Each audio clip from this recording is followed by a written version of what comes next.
Hi, everybody. Good evening. How are you? Well, I hope. I was sorry to have left so abruptly um, last last stream or earlier this afternoon.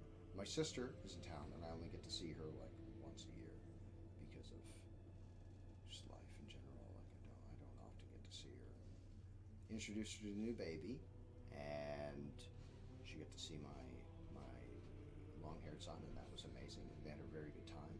Then we went out to dinner with Sage's instructor, and here we are. Why is this not working? This isn't working for some reason. What's going on here? That's strange.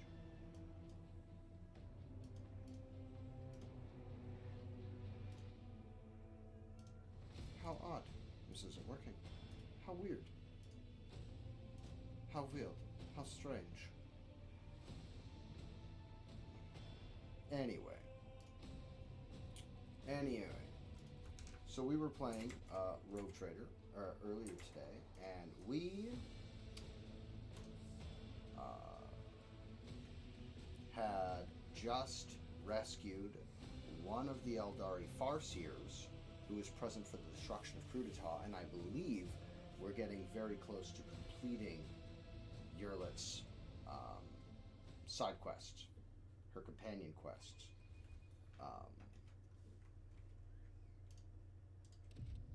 I left my tea on the staircase. And there's the guy. There he is. A Klendel. Give me 2 seconds here, guys. I left my fucking tea on the staircase like a chump. I'm sure I brought it with me.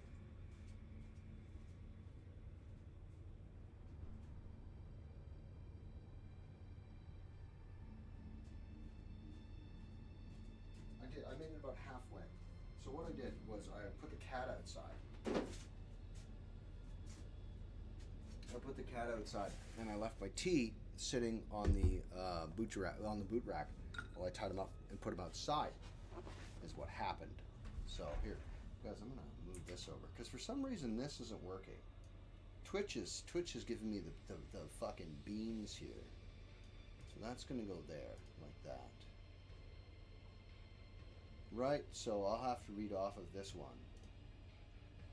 And that'll just have to do. So here we are, playing this. Moving on to the main hall, I believe we picked up most of the loot. Can you just... Oh my god. Sorry about that. Sometimes the...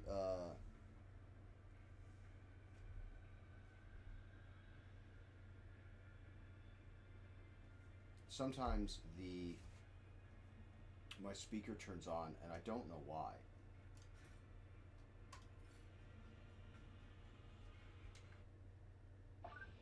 Fuck's sake. Sorry about that. More peanuts. I forgot to buy more peanuts while I was at the store today. These are normally my like car snack peanuts, but I'm really trying to not eat chips. So I'm moving into things that are a little healthier. Because you eat a lot of chips, man. I have the munchies. I went out and we had steak and I talked about the novel I was working on. My Warhammer novel.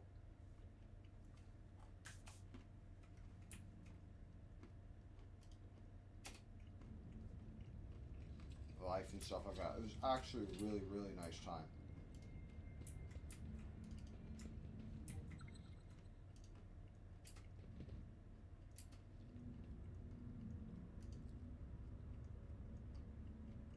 In front of you is part of a Xeno device that controls the traps in this deadly place.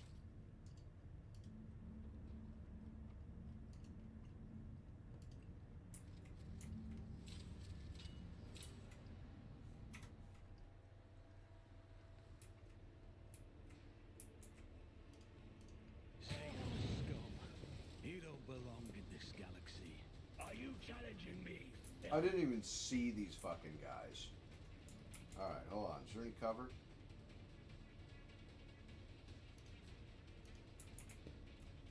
Are there dudes? Oh, there's lots. Okay, no, that's fine. There's going to be a mine right there, probably. Dira, go right there.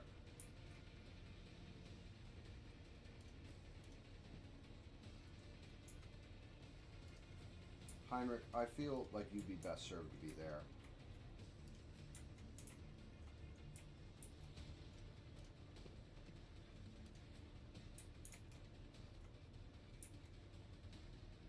Not really a lot of cover, eh, guys? You're go here, please. Abelard, go there, please. Yeah, this is what we're gonna do.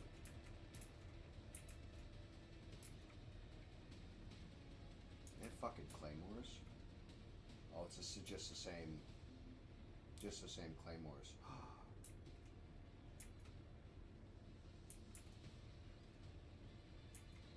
What is the name of Buddy's fucking sister? Is she down here? Let me just make sure.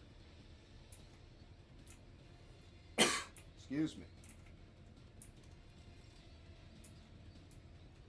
Okay, first thing we're going to do is get some more peanuts. Do I still have a ranged weapon?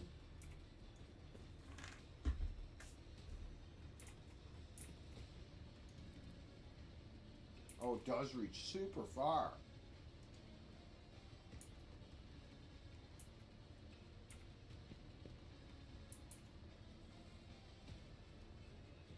Well,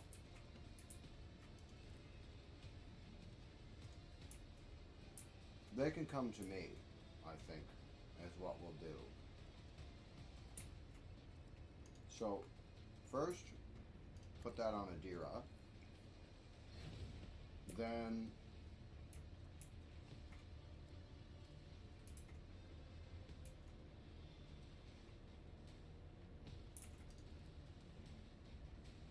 cast Ignite. Then cast Continue Burning. Like that. Then we're going to cast Greater Strength on myself. And then Temporary Wounds on Hurlet. And more peanuts is what we're going to do. And then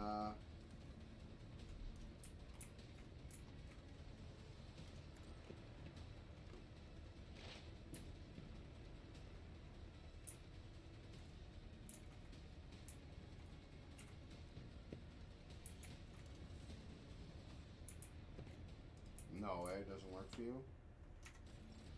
Well, that's okay.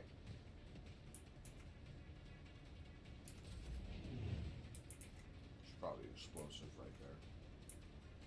Oh well. Move to here. My two assassins. He's already bleeding.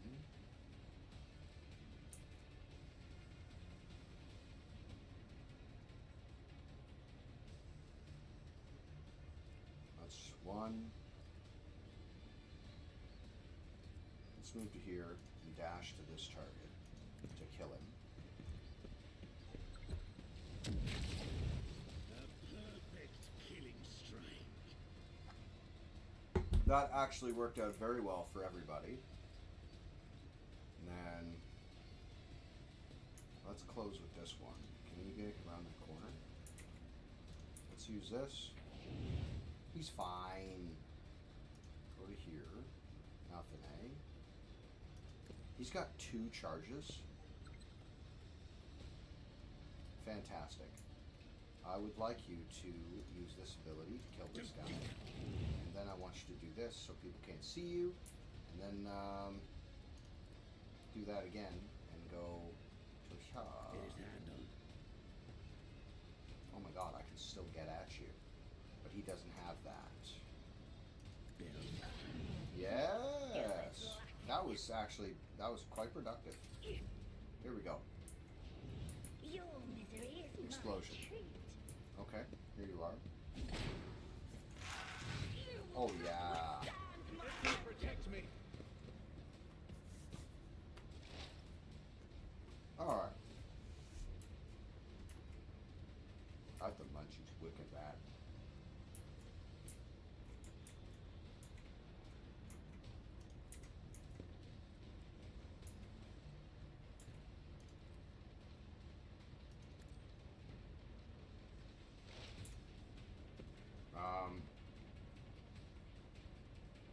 They do not have cover efficiency of any sort. Or does she? Oh yeah, she is in cover.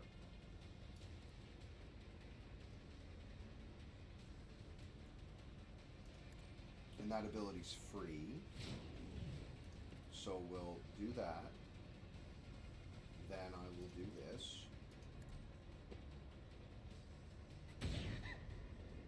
Ooh, ready? If it More of serves that. your cause.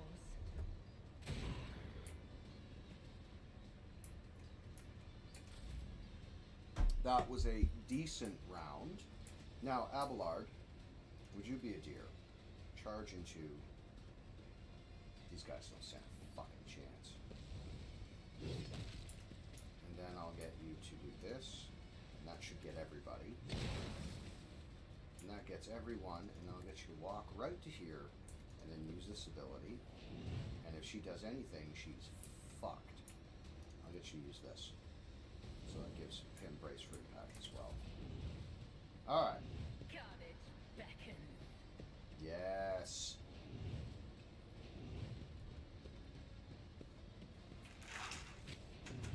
Beautiful. Why are you bleeding? I'll work for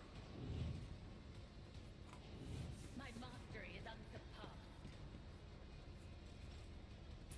Boys, you don't understand how fucked you are. Enfeeble those targets. Now I'm going to get you to move to here. The Emperor is on our side. Yes.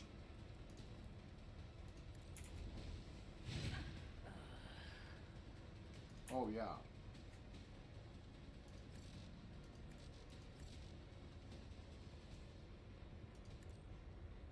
Yeah, like that. We've only got the two left, eh? Oh, I don't have the thing where that makes his abilities free. I won't object to it. You do that. This one's free. Let's see to it. Oh yeah, that fucking hand of a Volus is so deadly. His power sword's not fucking great, eh, bud? Yes. You will pay for this in blood. Oh, but your biomancy was free. You great But dingus. of course, Feel Lord that Captain. dickhead, even though you don't like him. But liking him has nothing to do with getting the job done. Odira, be a champion. Put a mark on her. Let's find the nearest number 3. Oh yeah, put a mark on that for sure. She's dead next turn. And then it's just 2s. And there's that one. Put a mark on that one. Fuck it, why not? Then exploit that one. Do this to that one.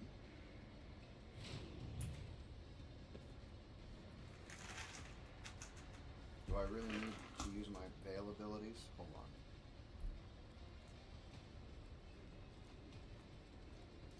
Who's this? Like that, and then we'll use Psychic Shriek. Wow, kill that one outright.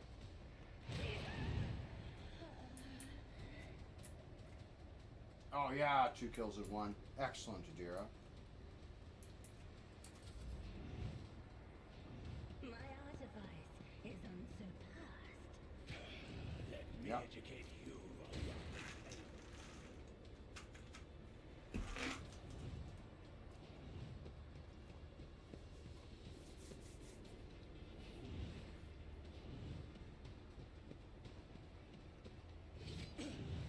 You're Scorn fine. the pain. You will pay for this in blood. I'm sure it's fine.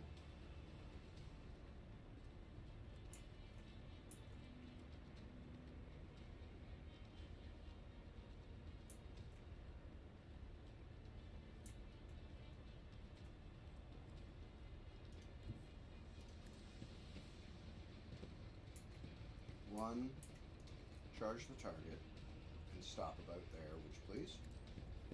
I really wanted you to go to this one. Okay, yeah, no, that's fine. But they're facing me now, and that's okay. So do this. You are doomed. No, that's fine. Then I want you to cast this on Abelard. Bonk. Then I want you to cast healing on who needs healing. Fucking nobody. We're all fine. Those guys need healing. Everybody's fine, really. You can put regen on Abelard, make so it it'll up. be fucking unkillable. Will be delectable. Put a target on her. And that way. And, nothing, eh? Because I used that ability because I wasn't paying attention. I'm going to get you to move to this spot here, and then I'm going to get you to charge this target. Like that, and then I'm going to get you to place a target on this guy. With grace and And merit. then control 4, I want you to do that. You will pay for this Like that. in blood. Then this. Then I'd like you to knife him, please. Casually. Give him the business. And use your fucking what's-its here. And step over. Right in there. And just knife the shit out of this one. I'll return to pain. You won't, because you're going to be dead. Yeah, they're dead next turn. There's the end of that. You're lit. What can you do here? You can do 3 guys here. Do this. So first one, go through like this. That one. We're going to use an over-penetrating round here. They don't have cover efficiency, but this will for sure kill that one. Then I want you to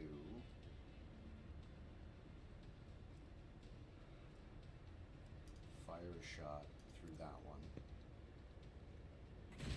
Yes! And I have 3 left, so I want you to put a shot through them. I deal that with my Then hand. I want you to do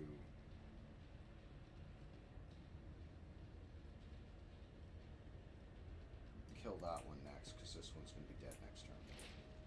That's your turn. Oh, fuck, I just skipped Abelard's turn like a dickhead. It's fine. These guys are all dead in a second.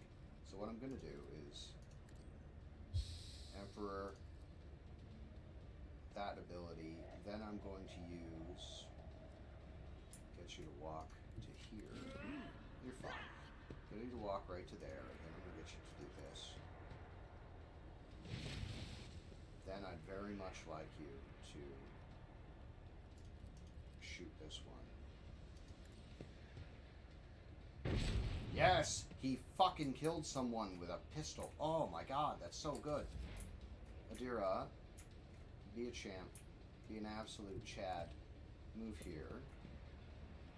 Then I want you to... Which is the one I marked for dead? This one? That was the one I marked for dead.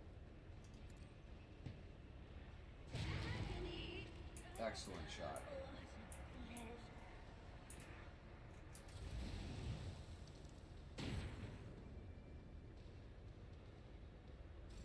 Okay, yeah. Can you just maybe disarm this trap? I forgot to drop this quick save here.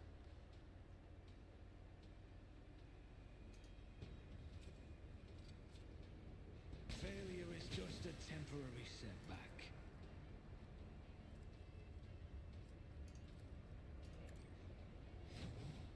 Then go to here, and then use this ability, and do that. And that'll be the end of him.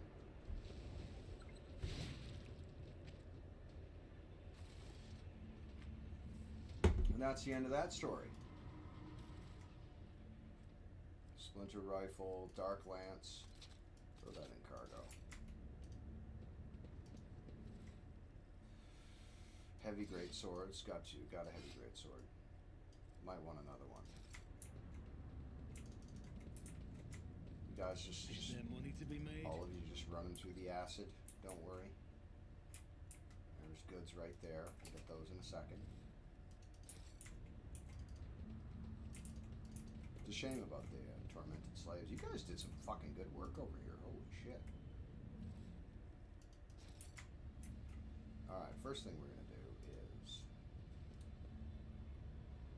There.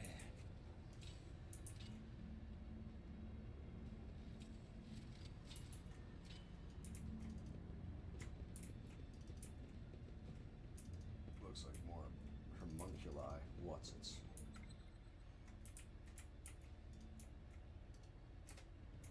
Send you to do that. Ah, yes.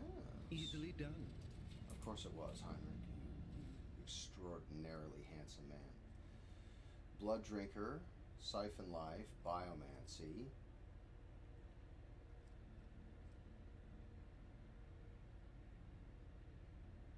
Sorry. Against enemies who have no adjacent allies. First projectile only burst attack. Oh, that's that. Those items are just made for fucking Mazahat.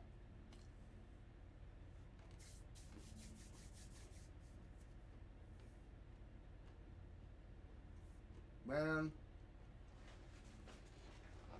that's really good.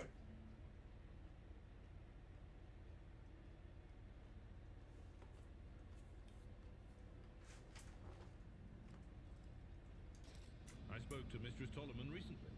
Don't you think you're taking advantage of the Lord Captain's hospitality, Van Callums? I assume you're referring to the small request I submitted to Vigdis. If so, then no. I'm not taking advantage. The matter is closed. Alright, there's the guy. I want the loot first. I'm not interested in talking to anybody.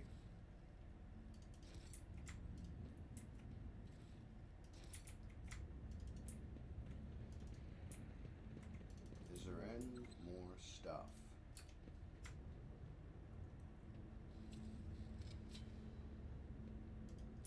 Van Calix, you're so handy, though I feel like it should be. Perhaps the Drukari that are very good at all this. What's this?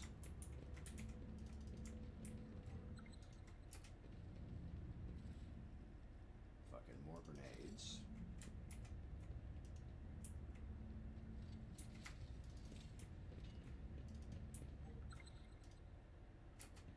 There better be some fucking beastly loot back here for all those stupid traps. That's the way out.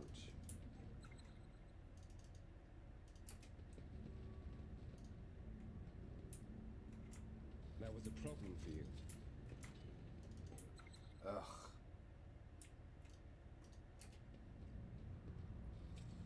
You're standing next to the trap, you dingus. Okay, is there any more loot in this room? We got it all. Probably.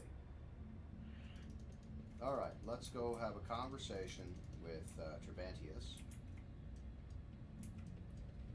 Kind of looks like a Necron from here, you know what I mean?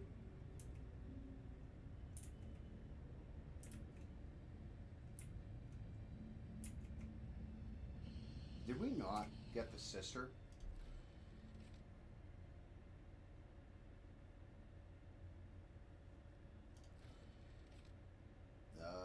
Only surviving Sergeant Crew Talk. Ready to open the way we have the Rogue Trader.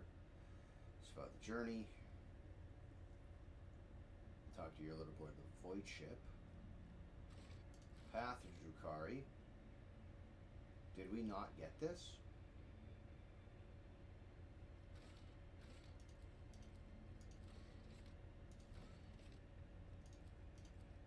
I thought we did this. There was like a whole conversation about it, was there not?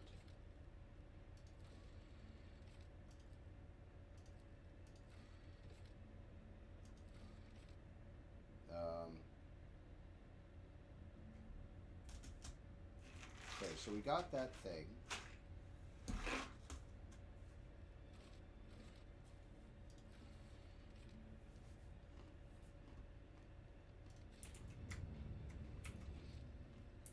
I'm certain we got that.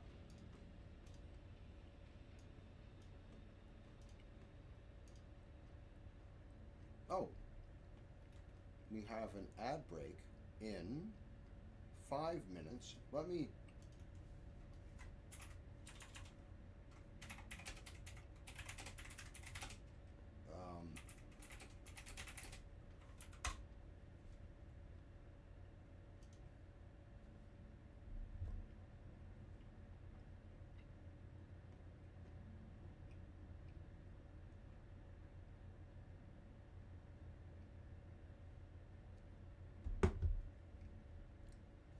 What?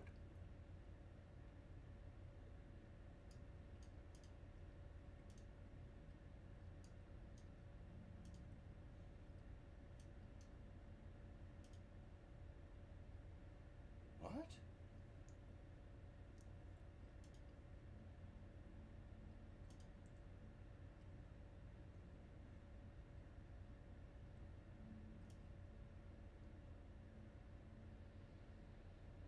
Oh, okay.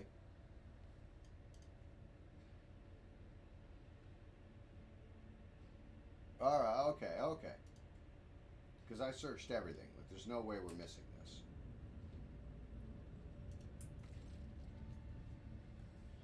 Trevantius the Arch Machinator.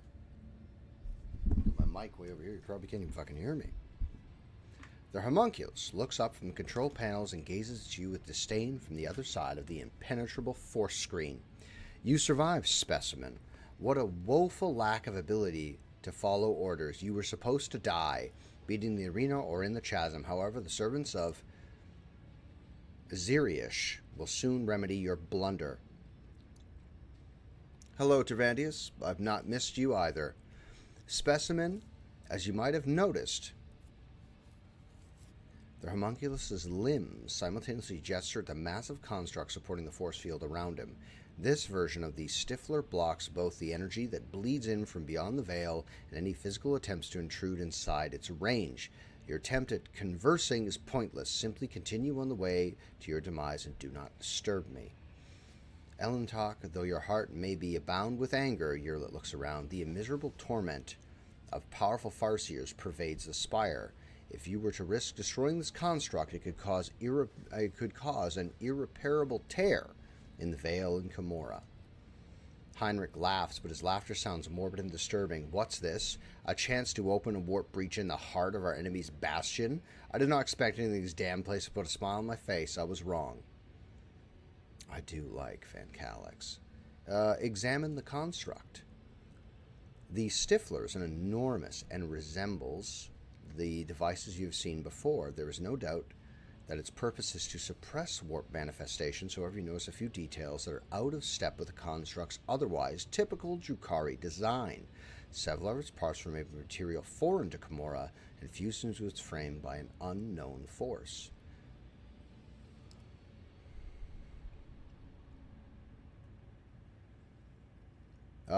Fuck.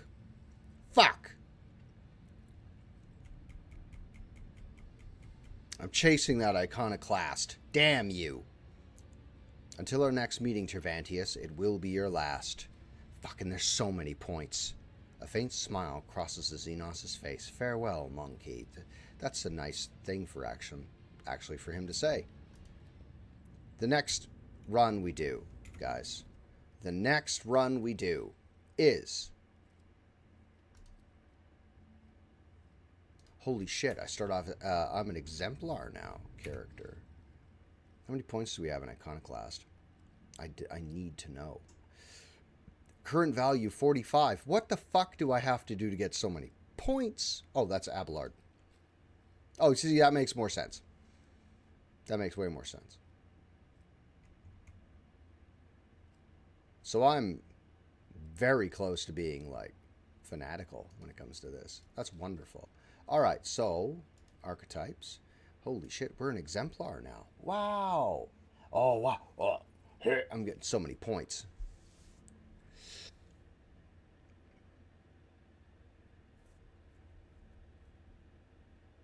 Character gains 15 willpower as long as they have no ranged weapons equipped. I'm definitely taking that. And Psyker Extremis. Yes, please. Holy shit. Psychic Barrage, damaging 6 cells further away. Psyker Extremis, yes, please. Holy shit. Holy shit. That's so good. After an ally takes an extra turn provided by the character, the ally gains... What? Exemplar. He has ranged weapons.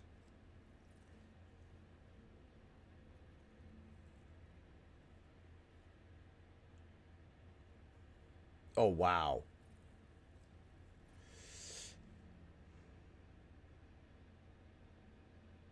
Every round, after the character kills the first enemy, the character immediately makes an additional single attack against the closest enemy they can target with the same weapon if possible. This attack deals 30% base damage with a 10% bonus for every difficulty tier of the first enemy killed. That's fucking really good. What is out of my way? Hold on. Pushes an enemy. 4 MP. Oh. Okay. Listen.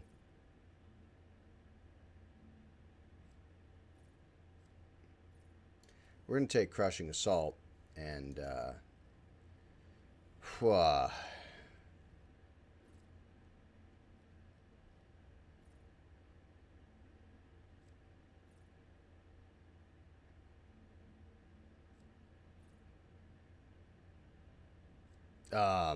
my god. I almost never use Endure anymore, but that means I should use it. Near an enemy affected with Sworn... There isn't, because he fucking kills them all. He hits so hard.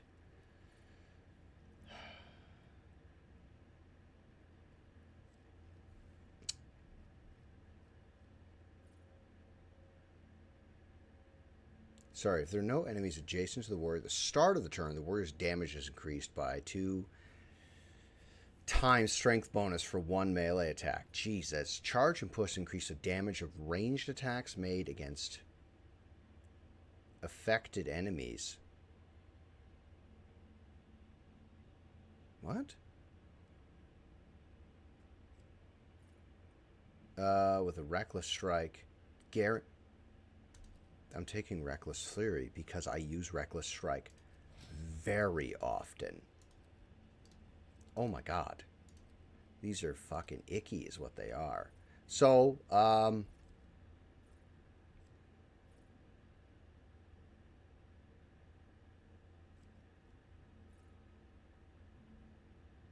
man. Extermination. Firebrand? Oh, it's not actually fire. 10% of their maximum wounds. Oh man.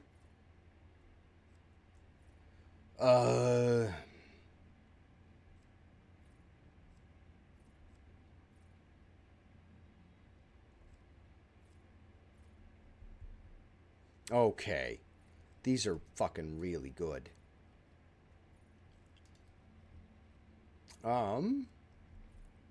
All damage dealt by the character is increased by 3% till the end of combat for every new enemy.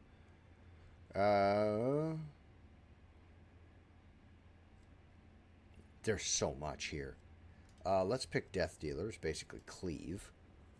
And then let's see if we can take... Oh, I should have given that to Crowd Kill. I should have given that to my man. I don't know what Corpus Conversion does.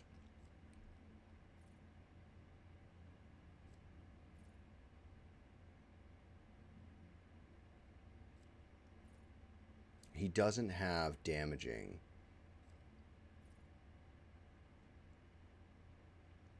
Let's use Sacred Rituals.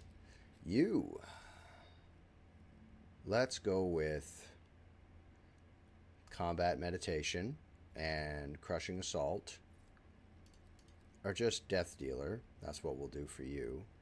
Oh, wait. And then Mantle of Agony. Take that. Yeah, we'll do that. All right, you. Oh, shit. You as an exemplar. Wait, willpower. Hold on. Combat meditation. Yes, please. And then...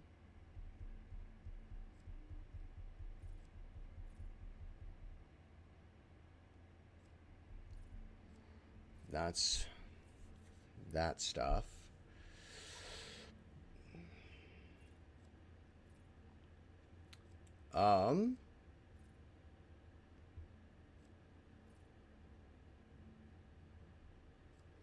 Subtle manipulation. She doesn't really have to. She never really gets into it. Let's use enforce reality. And for you, shit. For you are, I'm going to give you, no. Melee attack, no.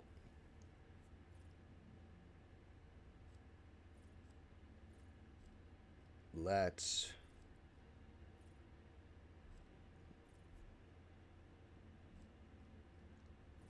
Single shots deal damage to targets other than the main target.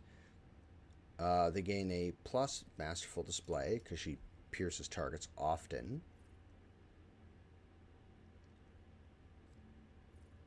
Hits an enemy. 3 MP and their damage is reduced by 10%. Fuck me. Precise attack becomes a crit. Yes. Make crits. Do crits. We're gonna come back as a fucking insane dogmatic guy.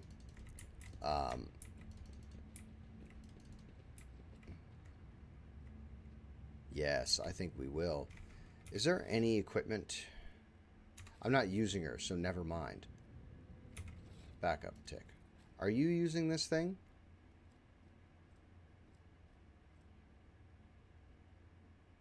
We're going to switch that over on... Oh, I covered up the fucking chat so I can't even see. Hello! Hi, Anguished. How are you tonight, man? I hope you're doing okay, buddy. Yeah, I recruited the guy because, you know, kindness and all that. Ads start in... Oh, there was an ad while I was going through all that, while I was leveling everybody up, so that turned out to be convenient. I didn't mean to do that, but it worked out that way. But yeah, I recruited him because, you know, I wanted options. There's a guy just suffering.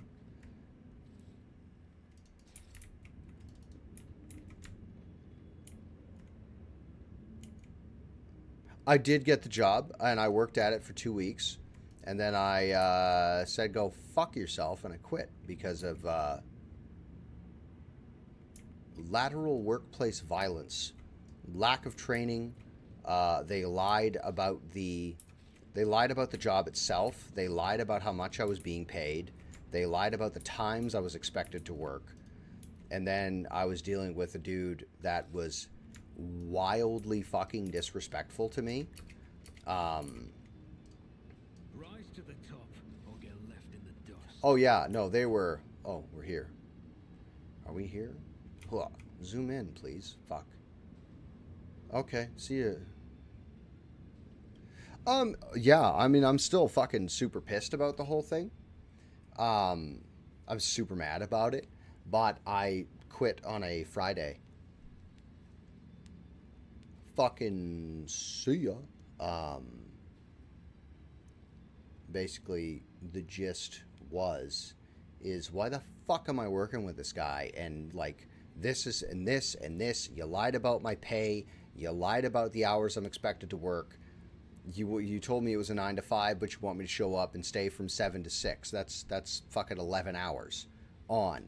You told me I was in the warehouse, organizing the warehouse and doing paperwork and getting things in order, and instead you have me driving a fucking cube van, which I do not have a license for, which it turns out it has a Jake brake, which is a different type of brake, and you need training to use that brake. I did not have that training. Therefore, it was illegal for me to be driving that truck. The company had it set up so that if you... Here, let me do this. Let me hop over to this guy right here. Let me just talk to you. So the idea was that they were full of shit from top to bottom. And in the paperwork that I signed, they told me one thing, and then when they handed me the paperwork, I was reading through it, and they're like, "This is your signing stuff. You sign this so you can legally work for us. You give your identity and all that shit, so we can pay you." Fucking right on, guys. Sure, no problem. And then they said, "Yeah, you're expected to show up at 7 a.m. And I said, "Yeah, that doesn't work for me because I don't put my kids on the bus until 8:30. So I'm showing up at 9, as I was promised." They're like, "Well, that's not in the paperwork you signed." The fuck it is. That's what you told me. So I'm to work at 9 to 5 because that's what I was fucking told. I don't give a shit if a single box moves out of this warehouse before then or after that.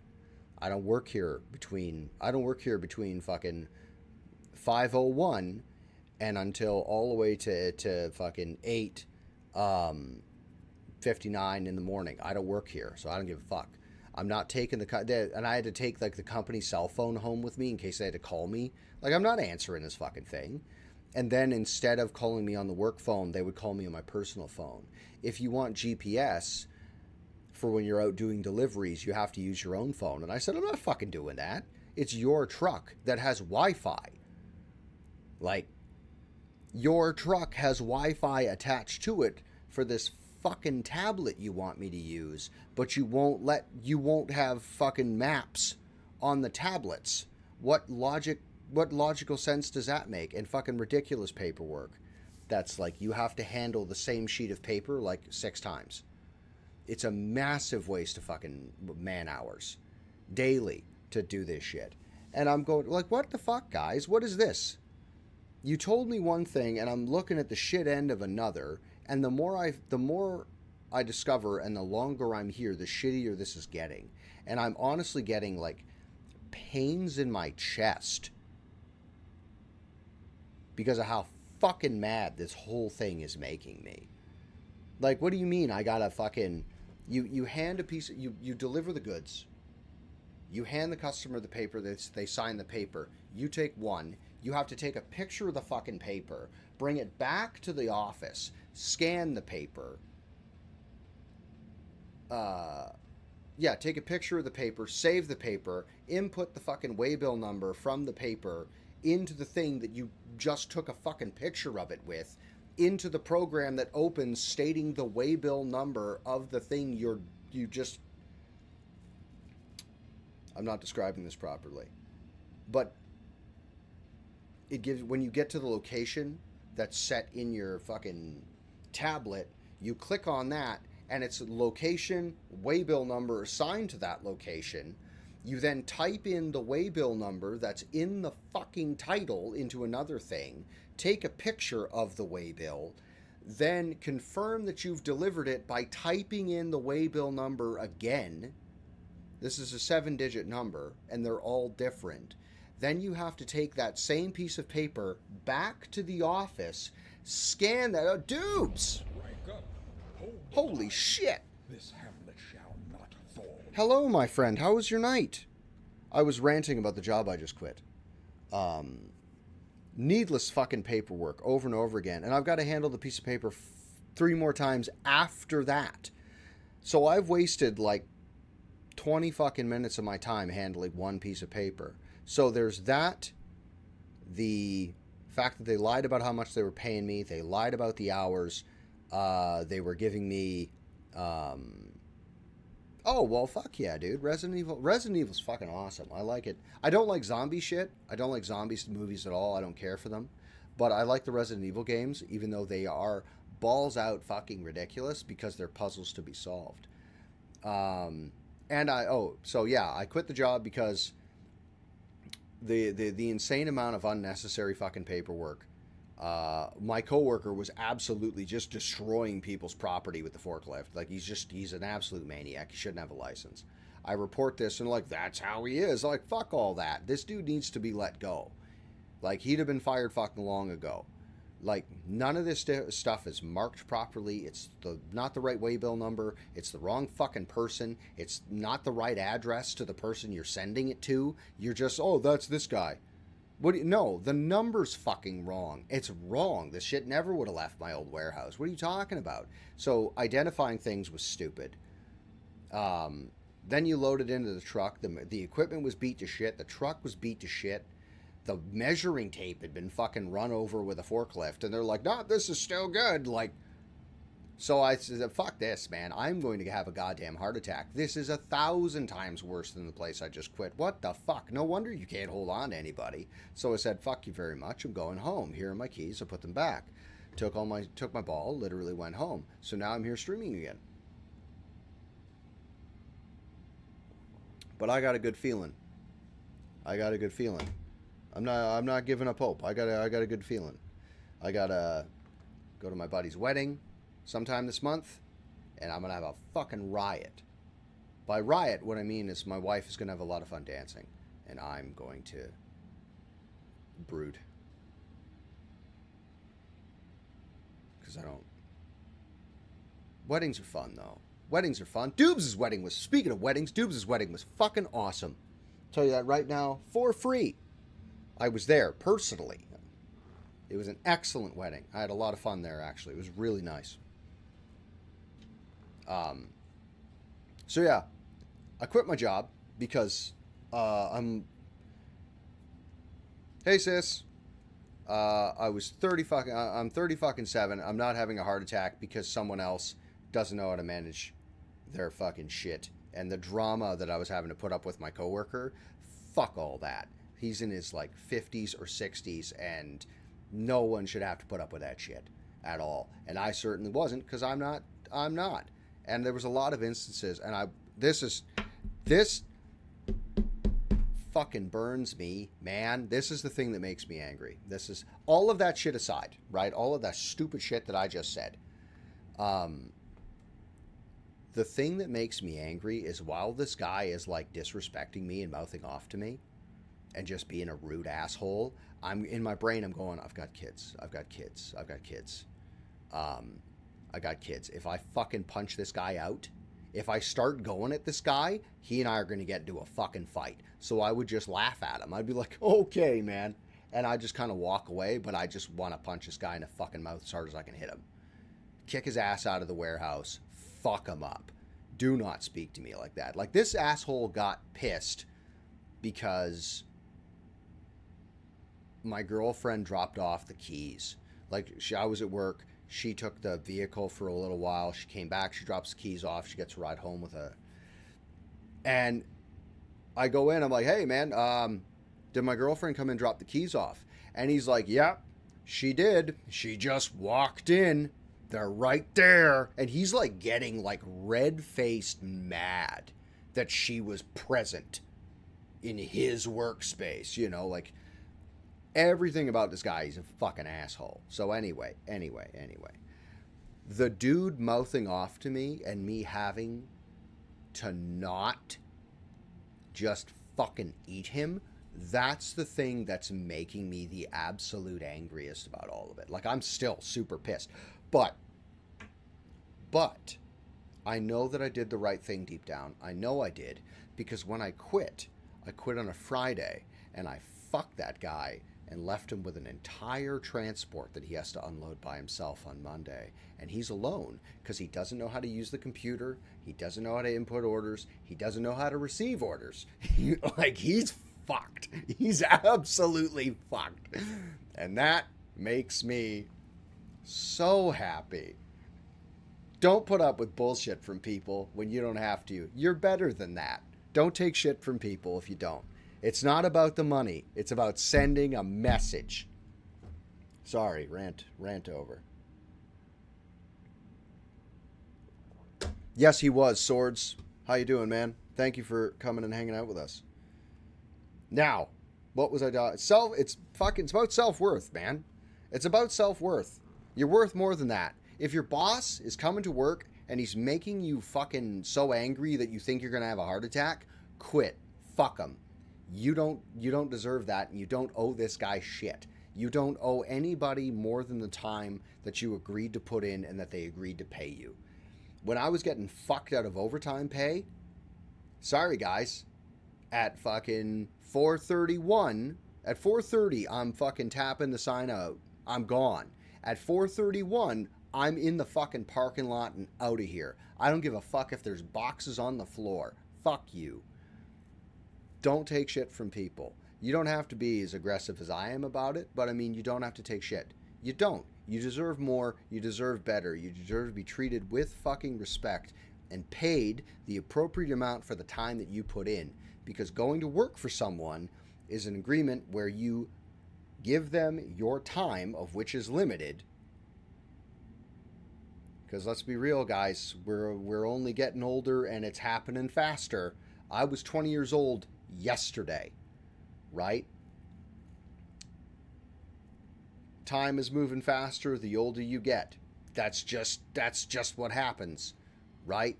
So why the fuck am I going to stay at a place I don't want to fucking be, putting up with shit I don't want to put up with? You don't have to, so don't. You deserve better than that. You can clip that. You can throw that on my channel if you want. Oh my God. All right, my leg still hurts from today, but I don't give a shit. I'm going to play Rogue Trader with you guys and just hang out because I fucking love you guys, right? Back to the game. Don't let people abuse you. Speaking of abuse, this Drukhari is musing about something. Marzahai spends several minutes rifling through the items on the tables until he stops, having noticed something. With a satisfied growl, he drags a long, pliable, spiked whip from the pile. You hear a click, and an icy blue glow ripples out across the whip's smooth surface with a slight crackling sound. I did not find my shadow field generator, and my toxin kit is gone, but at least I found my new favorite toy. Drukhari shows you his find. Do you know what it is, Justin?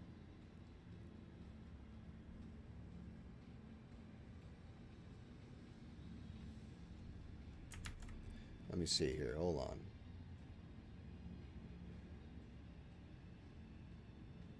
on. Bitrate's a bit red. Let me see if I have something unnecessary cooking here, Swords. Or wait, no, I know what it is. It's your internet. It's your internet. It's that free internet. Yeah, no, if Anguished is getting it just fine, no.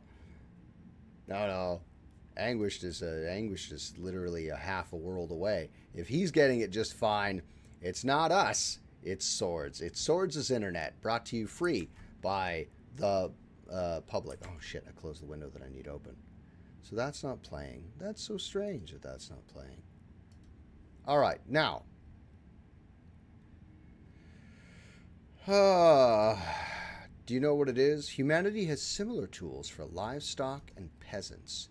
Tisk, I doubt your kind is capable of such sophisticated creation. It's most likely a crude copy. An agonizer. yeah, tell Lime, stop making fucking rice, bud. No, not rice, pasta. Tell Lime to stop making fucking pasta and slowing the internet down, please. An agonizer, an electrical disintegrator that acts upon nerve impulses.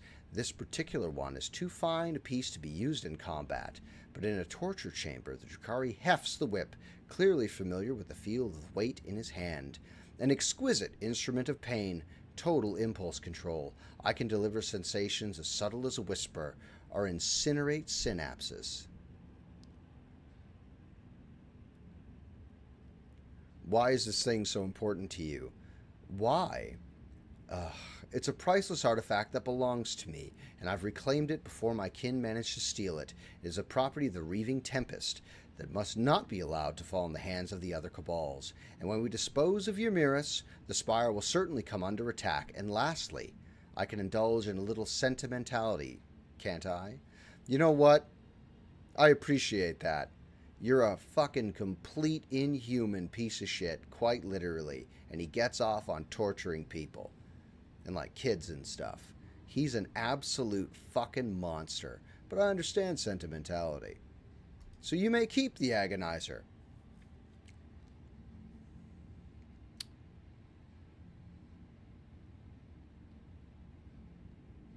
Because I have plans for him. Marzahai weighs the whip in his hand once more and gives you an appraising look. At last he says softly, "Do you want to try it out, Justin? A little demonstration?" His eyes doubt to your arm. "Fucking show me. On yourself." If he whips me with this thing, I'm gonna fucking enjoy throwing him. Oh my god, I'm gonna enjoy this. Marzahai half closes his eyes, and with a flick of his wrist, he twists the agonizer's flexible tail around his arm.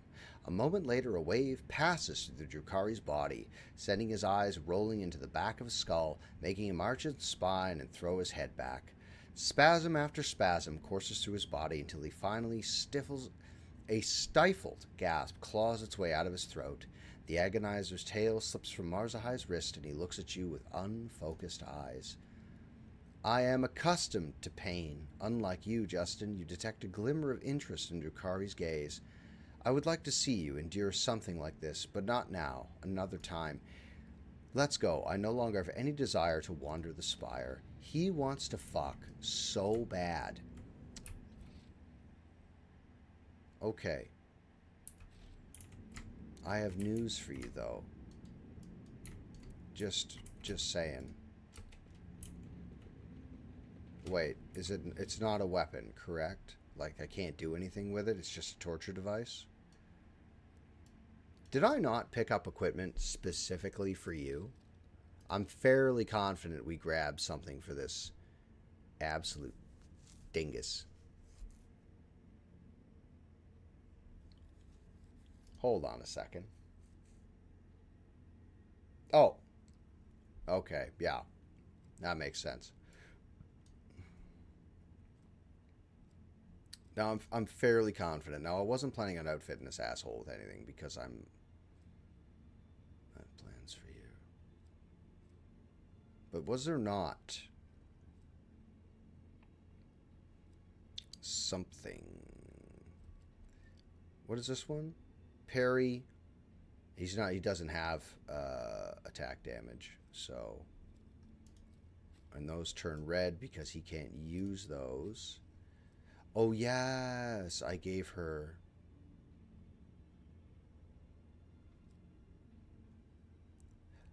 I will keep him.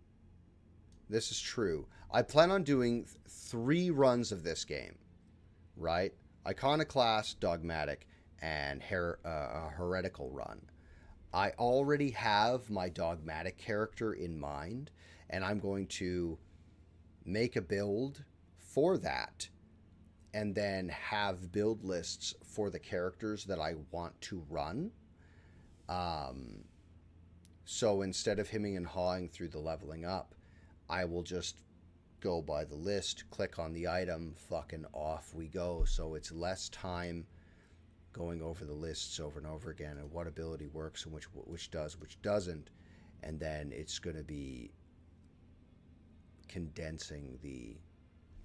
condensing the story a little more. Not condensing the story, excuse me.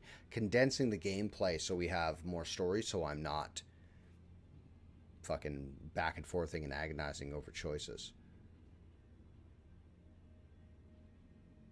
Oh, we should put that on. Minor psychic power. All allies affected by this power gain thick luck effect. Oh, fuck. To warp lore. What's your warp? Fucking 85? Whereas, if I put this thing on you, I automatically get hunt down the prey.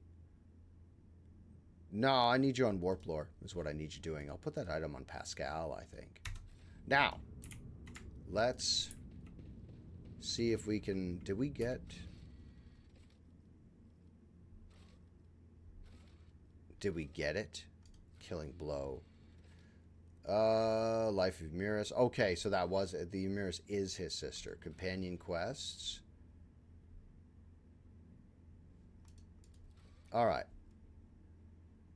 Okay. Alright. So we got it. Always keep your eye on the prize. And this is up here, and this is a hell of a fight as I recall. Oh, no shit. How is it? Do you like it? Like the DLC, I mean.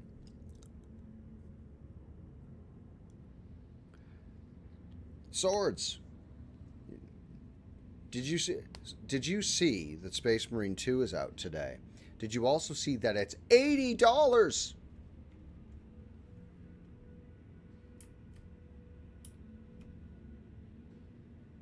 Oh, I see what you're... Oh, fuck, silly me. Yeah, I see what you're saying, Anguish. Sorry, I misread that. Let's drop a hard save. And then we're gonna fucking chop our way through Ymyrus and the rest of the Reaving Tempest. 1 turret, 2 turrets. I think the last time I did this, I had Pascal with me, I'm pretty sure.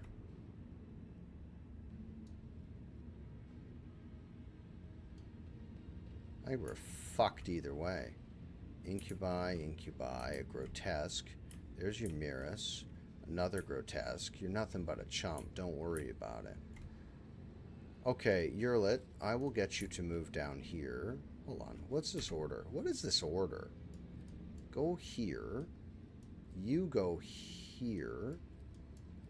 Like this. Like that. Let's do this. How did I win this fight last time? Because I remember it sucked, but I'm a lot stronger than I was then. Let's bring all of you down here. Oh, yeah, that's what I did. Yurlit, go here, please. Marzahai can go here. Abelard will be here. Heinrich will be here. Adira, you will go right here. And then we're going to go up. We're going to have the conversation, I think. There it is. No, stay down there, you fucking jerk-offs. Son of a bitch. You look like your mom. What a shame.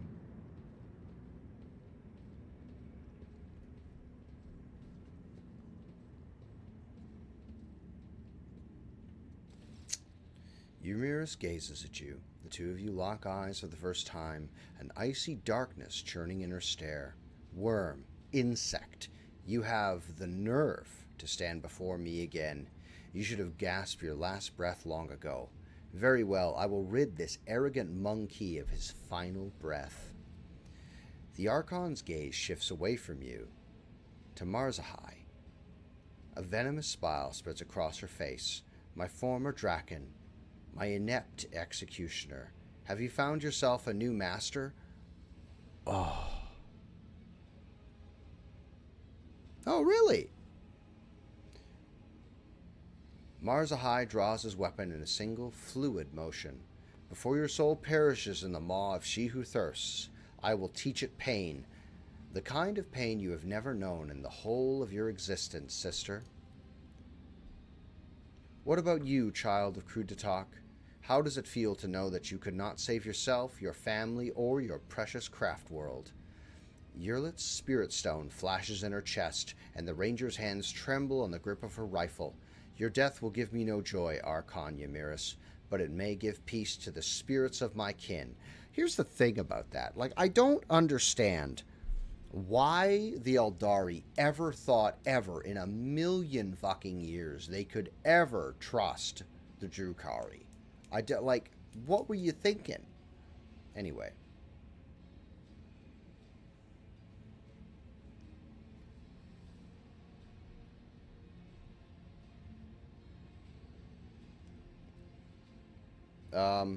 I see you've taken Tervantius under your wing again. The homunculus may play as many of his little games in the arena as he pleases. I am satisfied with what he provides for the ranks of the Cabal. That makes him valuable enough to spare his life. All those craft-world fragments, all those prisoners, was it all worth it, Xenos? Yes, because they thrive on suffering. Spare yourself the struggle of comprehending the meaning behind my deeds, wretched creature. Krudatak was to be the key to my power and the likes of which the Reaving Tempest could only dream of. Majesty is mine alone to claim, and I will claim it. No, Archon, you are destined for retribution. Blood for blood. I cannot destroy your entire cabal as you destroyed Crudita, but I have the strength to cut the head off the snake's, to cut off the snake's head, excuse me. Poor little outcast. Eumerus leers at Yurlit, staring into her eyes like a predator. The suffering of your brothers and sisters nourished us for a long time. Now you too will give me your pain. What did you need the Farseers, or why take such a risk? So be it, I will humor you before death. If only to step out of another shadow once and for all. I wish to orchestrate a little disjunction, and with my helpless brethren in my clutches, who are capable of tearing apart the veil with their mere presence, it could not have been simpler. When the time came, the Farseers would be my weapon against the Reaving Tempest's rivals. Under cover of a cataclysm, my blades would behead all those who stood in the way of my ascent. You destroyed your future with your own hands. When the truth became known, all the weapons of the Camorra would be turned against you, and against my cabal. Jesus, that was her fucking plan? Oh, Jesus. And this coward was my Draken? You are too quick to call the Reaving Tempest your cabal. You have neither the ambition nor the vision to lead all these warriors full of lust for power and blood. Mockingly. Marzahai laughs mockingly. Dragging Farseers into our spire and attempt to trigger a disjunction? That was your grand vision? It's a pity you have not bothered to lead a single raid in recent years, or it would have been entertaining to watch you order a fleet fly headlong into Monkey structures and detonate their engines, all to secure a bright future for the Cabal. He's fucking not wrong. Like, here's the fucking the bits of it, right? The city of Camorra is located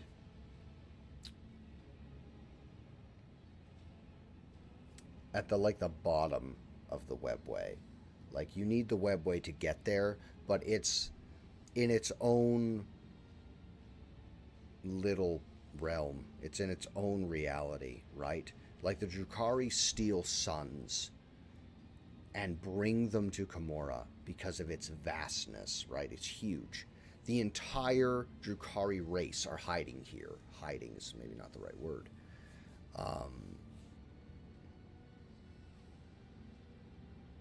Yes, they should have killed them outright. Because they could have torn a veil, or torn a hole in the veil here, and it would be very, very difficult to close, because the Drukhari, as a rule, are not psychers. So it would be very difficult for them to do that. So, but then but then mechanically you're killing off fucking two of your most powerful characters. I mean, they're all powerful. They're all good, which is something I really like about this game. Anyway, I've grown tired of your games and machinations you have ushered into my realm. Prepare to die, Archon Eumerus. Die? Ha! Eumerus draws her weapon. You are the only one who dies today, and after I'm done with you, I will pay a visit to real space and observe the terror and ruin wrought by my cabal. Do you know, Monkey, that so many of your kind have had their lives cut short at the hands of their own kin? I used you to purge the ranks of the Cabal, to clear all obstacles from my path. I used you to accomplish my goals. I colluded with your kind, despite your much vaunted hatred of Xenos, which ought to have prevented any of you from even considering such a thing. Marzahai narrows his eyes. You purged the ranks of the Cabal and cleared all obstacles from your path? Even in that you failed, you talentless wretch. I'm still here, and I will be the one to purge the Reaving Tempest of you. Blessed throne, Abelard closes his eyes and shakes his head in sorrow. It seems that Xenos' mission has aged him 5 years now. My servants are heading out on a new hunt as we speak. Who will become their prey? Which lights will wink out in the void? How many Monkey will perish in the darkness? Eumerus lets out a mocking laugh. You will never know. Marzahai, do you have any last words for your sister? Now you speak only with the permission of your pet little Oh, Jesus. Of your pet monkey, Ymiris laughs mockingly. My insignificant little brother, you should have never crawled out of our mother's womb. Your existence is a disgrace to our blood. Marzahai's lips stretch into a saccharine smile. My poor older sister, you still cannot stand the fact that I was born, but how can I be surprised? It's hard to think of a more glaring proof that our mother considered her first attempt to continue the line of failure. Ymir stiffens and a moment later bares her teeth in a furious hiss. The Archon of the Reaving Tempest raises a hand to signal to her underlings. Oh, yeah. There's some guys down there. Alright, so how are we going to do this? That's some health. She has a considerable amount of health. That's pretty good. That turret appears to be inactive, so what we're going to do is move down to here. We're going to deal with these guys at the bottom, and they're going to have to chase us. So we're dealing with only a few of them at a time.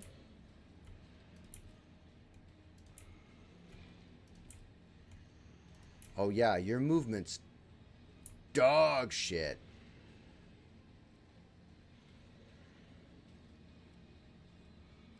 Reduces weapon skill of all enemies in combat by -10. That's fucking strong. Can you reach me? I bet you can. Wow! First thing we're going to do is heal that little Bobo. Then we're going to do this to myself. Then we're going to...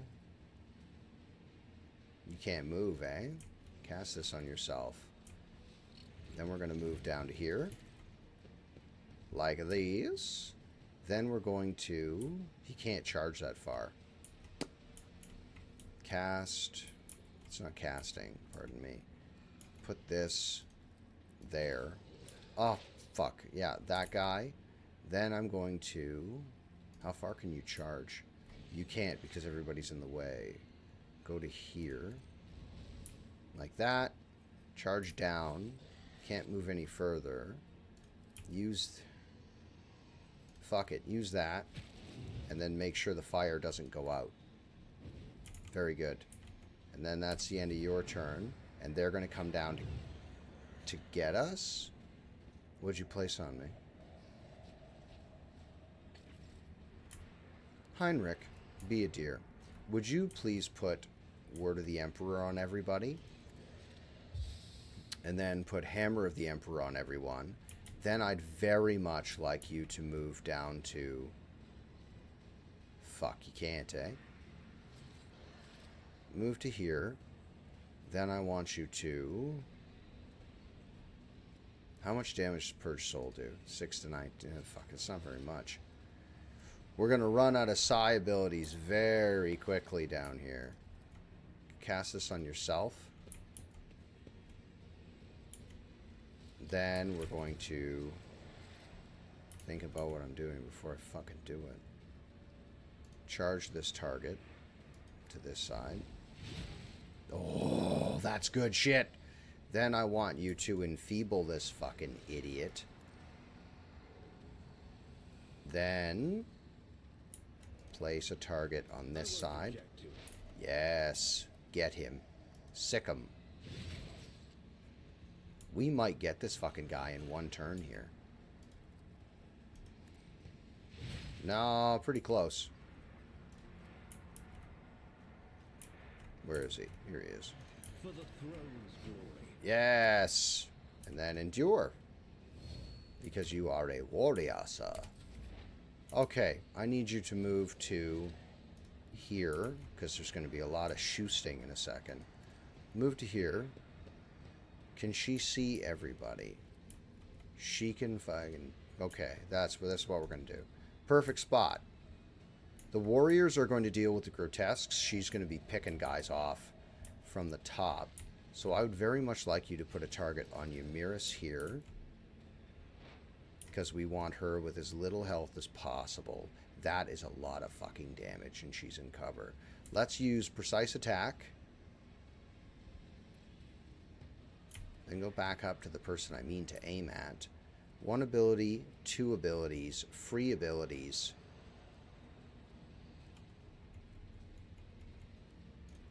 Yeah, we'll have to do this. 1, 2, then this, which is free.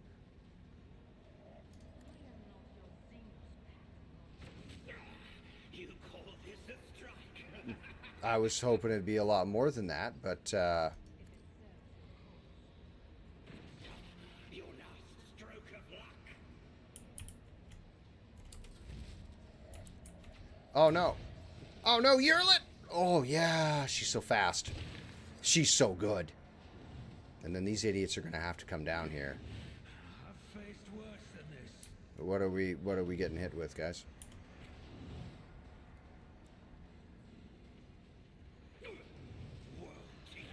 Pathetic attempt. Who's for Abelard, my son. Abelard, be an absolute champ. Would you move down to here, please, and then charge? If he charges to there, before you move, yeah, before you move, would you go? We're gonna have to pack everybody closer together before we do that. I want you to sworn enemy this one. A tactically sound approach. Then I want you to charge this one, killing it. Abelard. That was disgusting. Then I very much would like you to hit this one with a crit. Oh, yeah. Exemplary strike. And then I want you to use defensive stance. So if this idiot fucking does shit, you're going to absolutely butcher him. All right, I want you to come all the way down here, please, and thank you.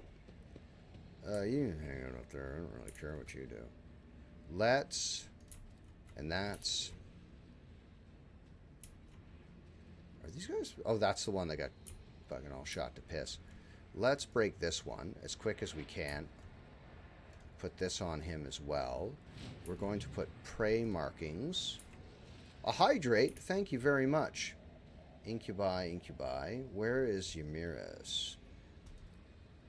Put a hunt token on her. They're all fucking... This is a 4 as well. She is a 7. Oh my god. Put a hunt... You can't see him, eh? She's a 7. That's greasy. Put a hunt down the prey on that. Can we put a hunt on this token? Yes, we can. So the bigger, the higher the number on their little card, the higher the number, the more points Hunt Down the Prey gets when you kill that creature, which is what we want to be doing. We're near punching a hole in the veil here. Perfect timing. Let's do, we can do 4 with Foreboding. That's going to be a bunch. Like that. That's more in the veil, and then dodge and parry, put it on you, because you're who she's aiming at. And that'll be that. They are going to have to come down to me, so this is going to piss off Marzahai considerably, but... Charge this one. Just kill him outright, bud. Very good. Move back to here, please. Stay in cover. Use Endure. And he's just going to bleed, because that's what he does. And then they're going to come down to me, and I'm going to absolutely just massacre them. Yerlet, be a champ, and then Yerlet's going to move back here, and then that'll be that. So they're going to come down, and we're going to have a chance to pick them all off.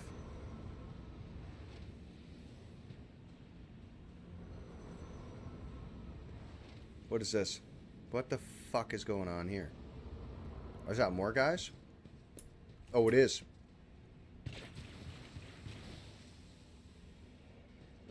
I don't care for that at all. Okay, yeah. Just a minor setback. What is... What abilities are you using against me here?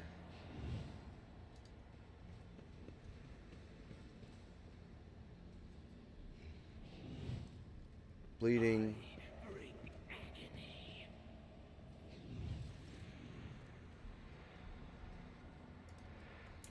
Now you're marking me with something, yet I am unfamiliar with what you are marking me with. I suppose that's down here as that's going to get. So I'm going to use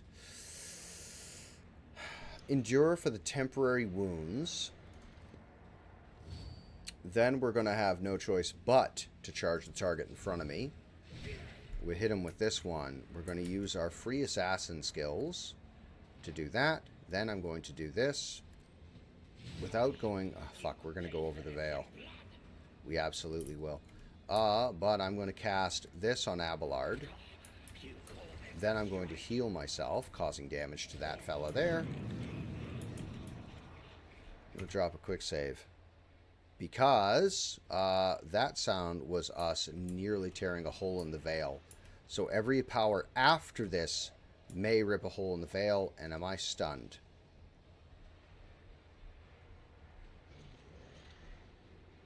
No. But I must have done something to charge. Dun, dun, dun, dun. Oh, no, I used them all. Well, that's my fault. Parry. Hit him back. Fuck yes. Oh, that hurts my legs to sit like that. Heinrich. Now, the veil is particularly thin.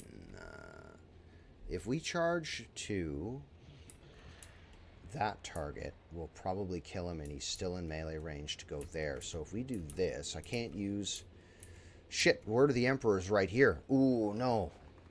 They're going to have to come down to me, and I made a terrible error in the judgment. Oh, well, fuck it. Move to here. Charge that target. There's no time. There's no time, Heinrich. Yes! Yes! Word of the Emperor in...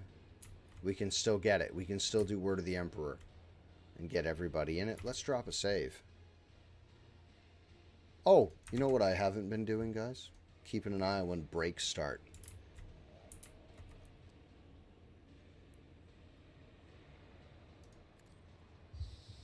Okay, yeah. And then Hammer of the Emperor. Next time they deal damage, this damage is increased by 41. Let's see to it. And that is enough psychic powers for now, I think. We'll just have to live in this little circle. You have a fucking melt-a-gun, man. Come on. Jesus. Okay, where is this fucking bitch? Where is she? So, she's in cover. She doesn't have to move. So let's use this. When these schlubs, they're going to come down here, and Abelard is going to just absolutely make mincemeat of them. Because I have a ton of melee guys. Like, it's going to be ugly. So let's... She got target on the front. Hit her with this. That's pretty good. I'd like you to do that again, though. And then I want you to do this. Can you hit anyone else, or is it just going to be her? That's 2 points I don't need to spend, so let's pop her with this one. Come on.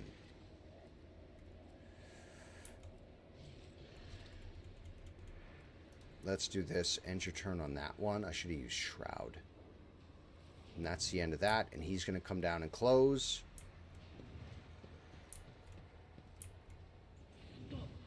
Bloodstone.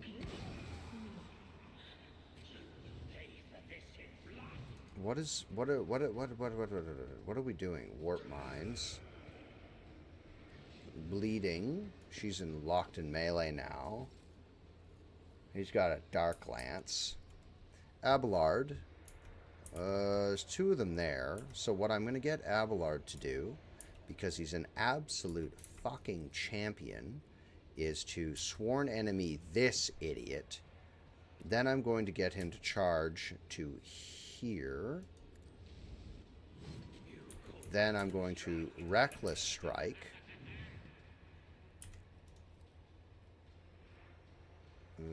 If I do this one, what do I get? Yeah. No, can't. Don't be silly. Don't be fucking... That... Oh, that hurts so bad. Hit him back. And then we're going to use...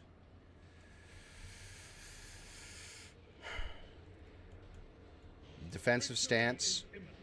Then we're going to use provocation on this idiot to make him face me.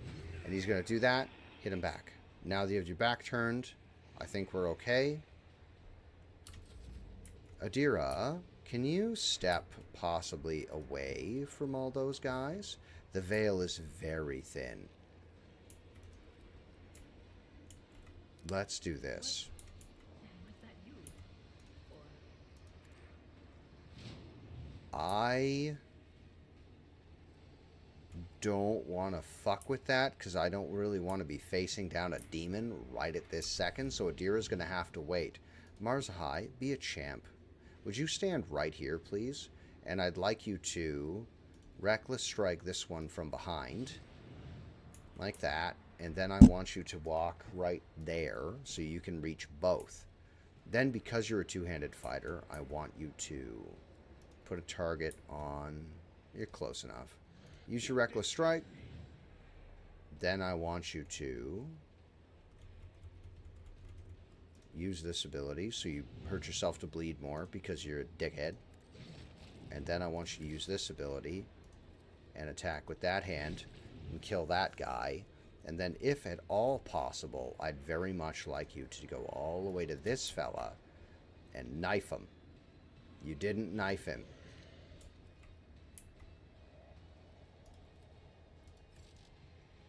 Target is invalid. Well, that's the end of your turn. Yeah, you guys are all dead, so I'm not really worried about it. You're blocking the path for that idiot. The Dark Lance wasn't anywhere fucking near you. Okay, yeah. One ad in 3 minutes, guys, so I'll pause the... I'll pause while we go through the ads so you're not missing combat. So from here, we're going to charge this target from the side. If I move to here, then I save myself a point. How come the warnings aren't popping up? What the fuck is going on here? Charge to here. Put a target in his front. I got 3 assassins fucking looking at this guy, and I'm fighting them all from the same direction. Like a dickhead. We're gonna have to wait for that veil to go down. Just gonna have to. And then... This is not my favorite, and... It's not my favorite. But...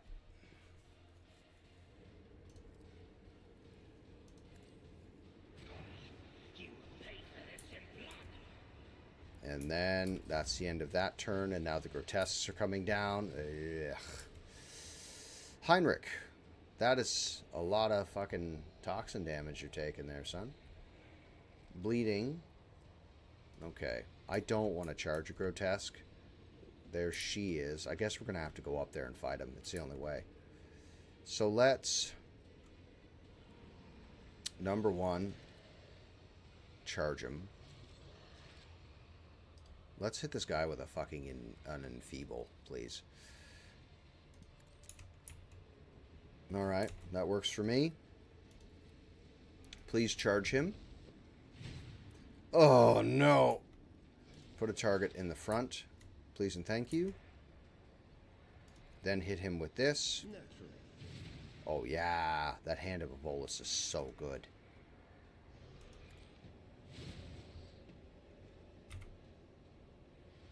Take out this thing, see if you can do more damage. If it were the case, we'll have to use the greatsword. The fucking Sword of Faith or whatever it was. There's one in her. Excellent shooting. Thank you very much. Let's do the same thing, but better. If it serves your cause. Lower this. Sage, I don't know if you're watching, but is there any tea upstairs? Put this up here. Add start. Yeah, well, I'm going to go check in 30-something seconds. I'm going to walk upstairs and look. So, they have no cover efficiency. Put a target on this one. Pop this one. Tedium is beneath me. Wow. I will tear your throat out personally, monkey. Monkey. Oh, she's just at full health again. Fuck yeah. Okay. Oh my god, Heinrich.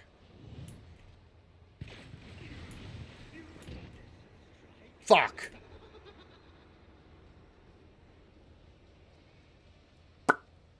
Ad starting soon, so I'm going to hit it with a be right back. Alas.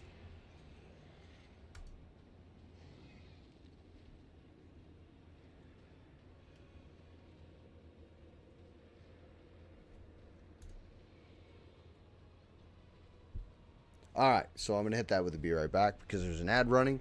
That's our 3-minute break. 1 second. I'm going to see if there's more. More tea. Shit.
Alright, guys. Sorry. I had helped my dog. Scoffron was outside having a good time. But I said, it's time for you to come in, because there's bears and shit where we live. And,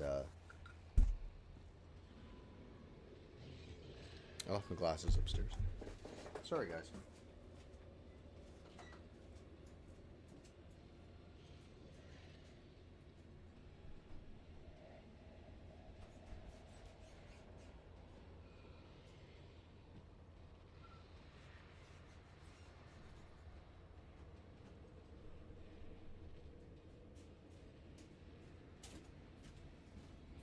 Oh, sorry. Let's say, there's bears and shit where we live. And I don't live that far away from... Like, I live in the city, but I don't live that far away from the forest. So bears have been known to, like, walk down my street. And if they decide that, hey, that's a pretty good-looking dog you got there...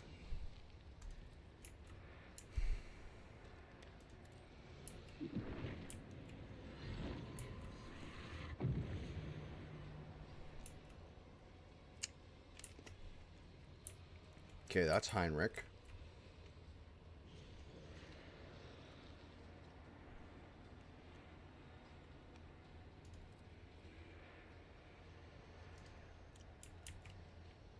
This is availability. Let's do this.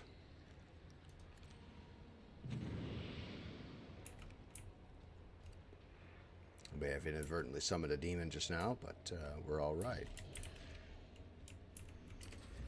Their fragility has been Fuck. exposed.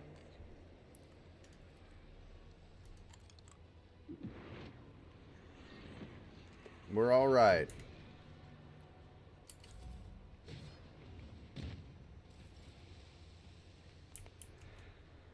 Well, Heinrich is down for the rest of the fucking fight. So let's...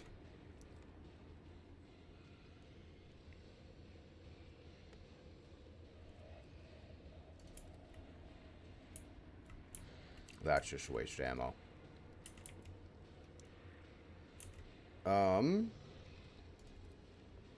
Let's use this on her.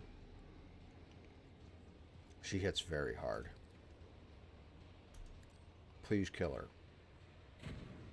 Okay. Yeah. And then use this ability on her. Hopefully, we don't blitz her all the way down.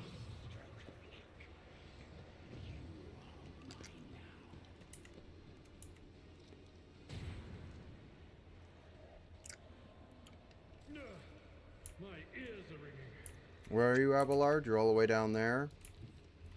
Let's charge this guy. First, Abelard, I want you to move here. This pains me to do this. Move here, and then I want you to use that. Brace for impact. Then I want you to charge that target there. You're fine. Very good, Abelard. Thank you very much. Then I would like you to use Sworn Enemy on Ymiris. I would like you to use Reckless Strike.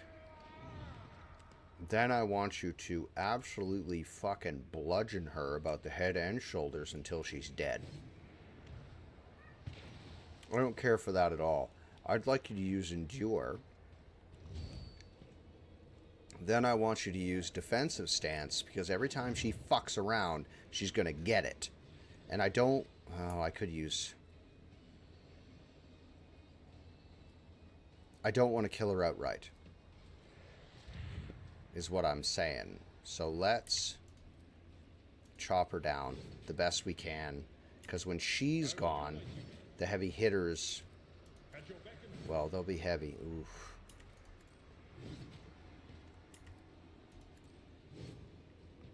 I don't care for that.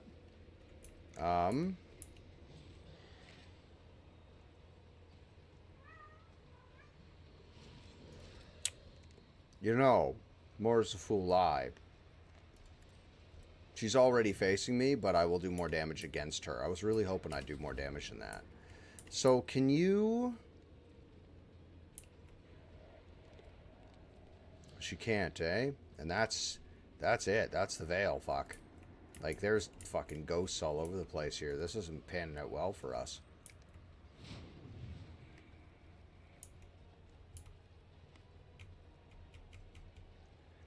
Nothing I have is gonna help here, so we're gonna have to do this.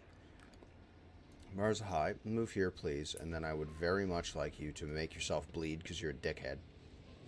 And then I want you to charge your sister.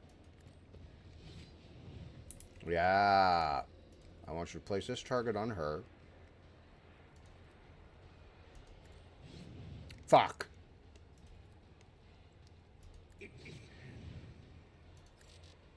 Get her with the offhand, you fuck. Ugh. If Abelard gets the kill, then I won't get the extra experience. Emperor, protect me. Yeah, you're fine, boys. Don't worry about it. What? Dead. Oh. Okay. Get him. Where's one? Yep. No, fuck, man. Okay. No.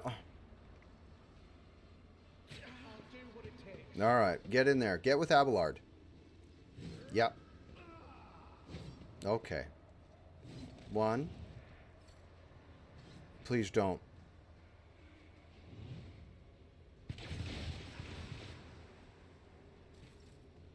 Those are your fucking dudes, you dipshit. Whatever, man. It's fine. I don't care. So what we're going to do from this point is... That's an ignite.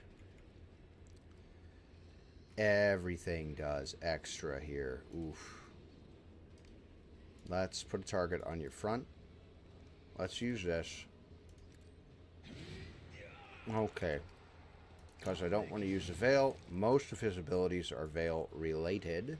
My gut tells me it's a bad idea. Shit.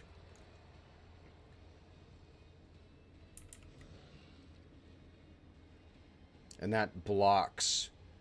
No, it doesn't. Get in there and get him. There you go. Give him a fucking proper smacking. Here's my perfect moment. Use this. And don't hit Ymyrus. Hit the grotesque. Just chop it down like a fucking tree. Down it goes. Little further. And we'll use our last ability to endure so we get the temporary wounds and increased toughness. And that guy's nearly dead. Abelard's gonna kill him. Dead. Fucking in pieces. Fuck yes. I was genuinely concerned. She was about to kill Ymyrus for a second. But we're okay. There's a turret. There's another grotesque. And there's another turret. The turrets aren't firing at us. Do they have a turn?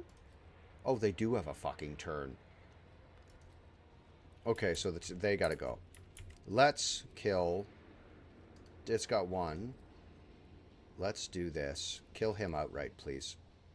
Just take him off the board. Fuck you, man. Exploit this. Exploit this. Shit. Then... Doesn't have a cover efficiency. I'd very much like you to shoot this target. Not a fan of that. Please reload. And then kill this target next turn. Abelard.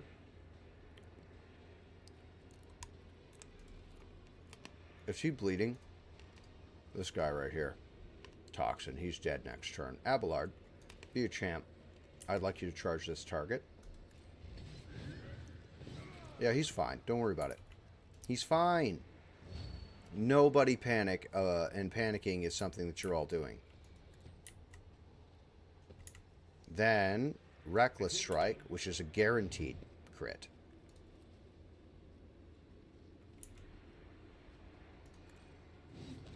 That guy's fucked. Get styled upon, sir. And then Adira, who can't do much because the veil is not degrading. And then it's Marzahai. And then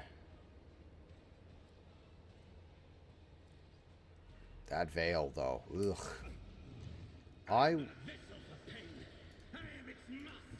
I will get you to move right here, sir, and I shall get you to place a target on your sister's back where it belongs.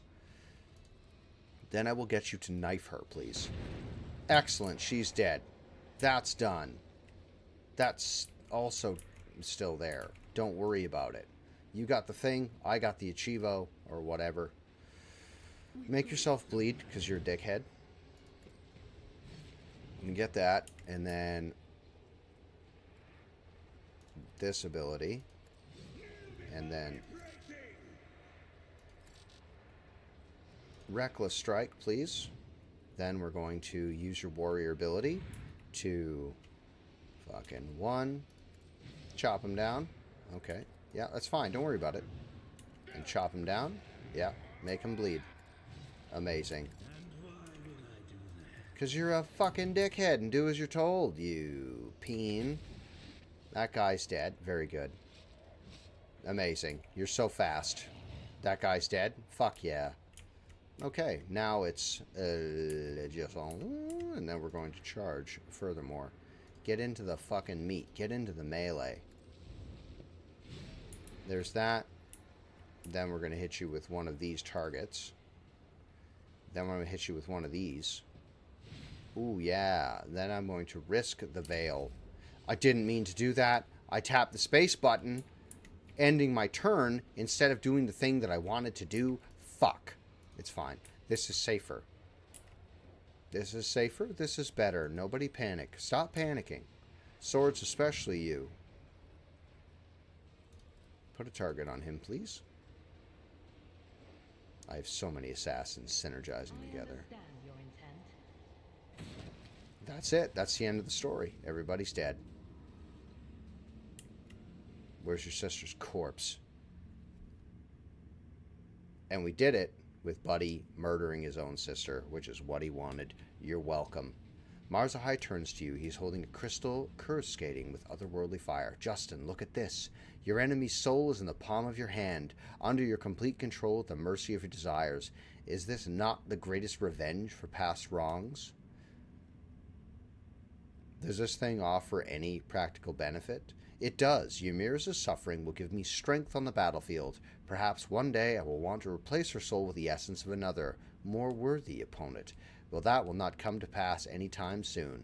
I have no interest in touching your gross crystal.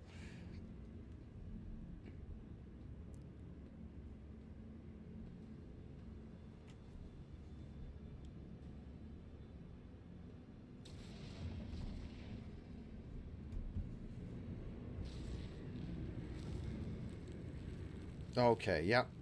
Mandrake. The Mandrake words are barely comprehensible. The creature is clearly not accustomed to the tongue of its dark kin. The Draken didn't offer sacrifice for our dids. The Draken must become the sacrifice. It appears the consequences of a certain someone's actions have caught up with them. Marzahai places a hand on his weapon. His voice sounds calm, but his gaze is tense as he peers into the dark of the creature before him. You should not have crawled out of the abyss that your wretched kind call home. Consider our pact broken. Nazrakai did not hold up his end of the bargain, so I had to finish the job myself. The result matters not. The sacrifice will be made. The Mandrake head turns to you. Make the sacrifice, monkey. The tribe never relents. The tribe will find you. Throne's mercy, Lord Captain. It was extravagant enough of you to get yourself a pet Xenos, and now we discovered that he comes with a whole gaggle of his kinfolk. Mind your tongue before I cut you down. Or cut it down for you? The Mandrakes care not about the monkey. The Mandrakes want me. Even if they were to grow bold enough to come for me, oh, it would be quite an amusement to behold.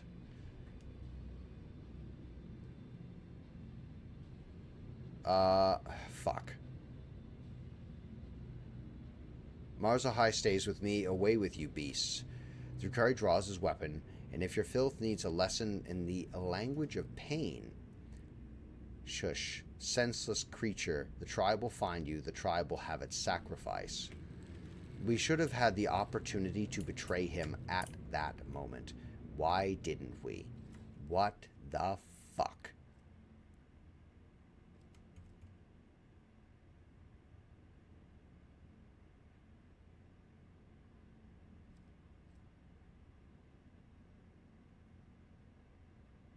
No, I brought Alfar. Whenever bleeding toxin effect inflicted by the wearer deals damage to an enemy, that enemy suffers a negative 5% armor penalty against the wearer's attacks. That's pretty good. Shadow Field. The beginning of combat, the wearer gains a Shadow Field effect. Excuse me. While under this effect, the wearer counts as being in full cover against all range attacks. The loss of it if they're hit. Ugh. That is better. Oh, wow. Wow, that's fucking really good, actually. Holy shit, that's really good. I'm going to keep all of this shit, regardless of it being good to use. Is there anything else down here? Let's borrow. Let me just have your stuff here real quick. Right, is that everything? Is that all of it? There's one guy's pistol over here. Yeah, I brought Argenta and Ulfar. I brought the Drukhari for story Whatsit. So let's get out of here. We'll level up back on the ship. Where's Arbenian with all of our people and Ulfar and Argenta? Where are they? I hope they made it out.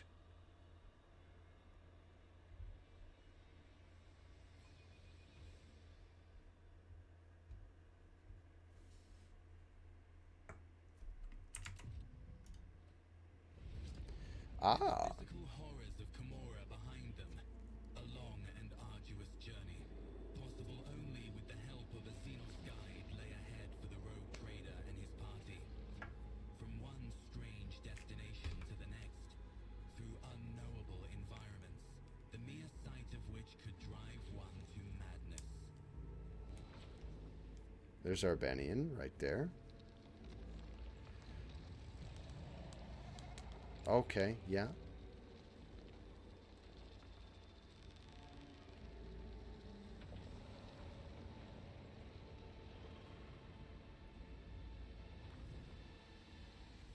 Despite the challenges, they managed to escape the labyrinthian webway and find their way back home.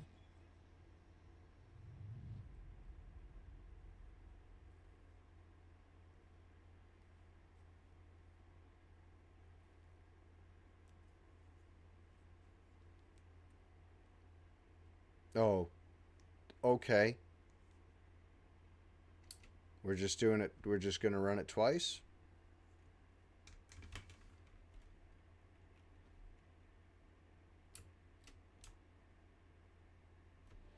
All right, and here we are.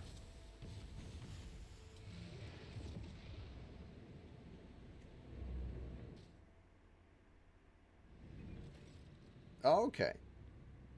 Moran's silhouette emerges from the dense foliage without disturbing a single blade of glass. That's not how that works. Blade of grass. He addresses you in the accusatory tone of dissatisfaction. I sensed your mind, Monkey. Why are you skulking by the webway gate? Why have you come to the Lilithon in secret? Do you intend ill for us? Mirai's shift from Yurlit to Marzahai, from Marzahai to Ekleniel, back to Yurlit again. He claims indignity. By Assurion's grace, what is the meaning of this strange visit? I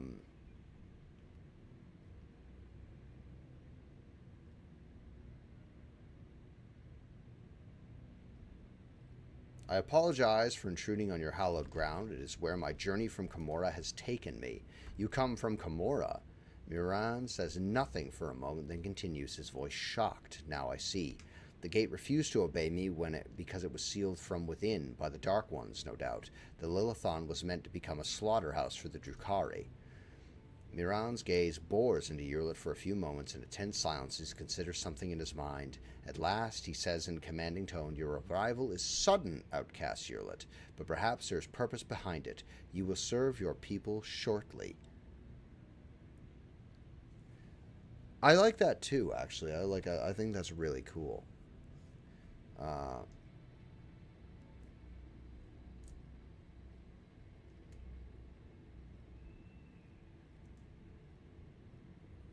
Do you know anything about my abduction? The news of your disappearance has not reached Janus. My guess is that your close servants decided to conceal this event so as not to beget fear. Everybody should have come through, not just the 6 of us. You said Yurlit would serve the Eldari once more. Are you seeking to use her again? Miran grimaces contemptuously. A monkey cannot comprehend the depth of the tragedy that befell our home, our Crudatalk. The duty of every child of Asurion is to do all they can to quell the pain of that loss, and Yurlit the Outcast is no exception. Unlike you, Miran, I was able to find the truth. The truth of Crudatalk's doom was revealed to me, and even though that required me to throw myself in the Dark City's deadly embrace, Yurlit frowns and looks defiantly into the Farseer's eyes. Clendiel says, "Is the fire of our souls not better directed toward worthy deeds than arguing with our kin?" Clendiel waves his hand in the air, making several gestures of unknown meaning. Miran and Yurlit fall into cowed silence. "I can see that something is troubling your delicate heart, my kinsman Miran. Share your feelings with me and the outcast then. I will reveal the truth of Crudatalk's fate to you a little later. We did not spend our time on Lilithan in fruitless grief. On the contrary, our lost kin have answered my call and are now pleading for help. Driven by revenge, they set out to pursue the one responsible for Crudatal's rueful demise, only to end up as captives on a monkey world." Her emerald green gaze turns to you and rests on you a little longer than usual. "Dare I hope that you will lend me a shoulder to lean on again, Elentalk." Why isn't it capitalized? Because Elentalk is a title, it's a name, it's what she calls me, so why isn't we capitalizing it? Rude.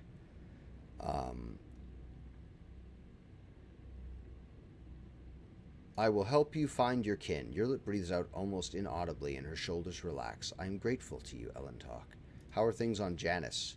"The Lilithon has been charitable to the Monkey. She bestows special gifts on some of your servants. She forges bonds with them. This is the first time I've seen our world so tolerant of your kind.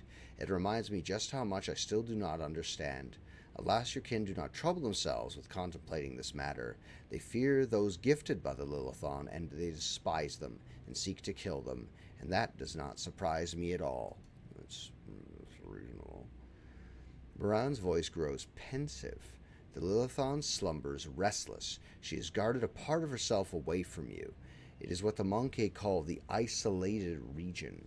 At first, I thought it was the Lilithon's attempt to push you away so she could heal from the wounds your cold iron had inflicted upon her flesh. But I see something else in what is transpiring, a mystery.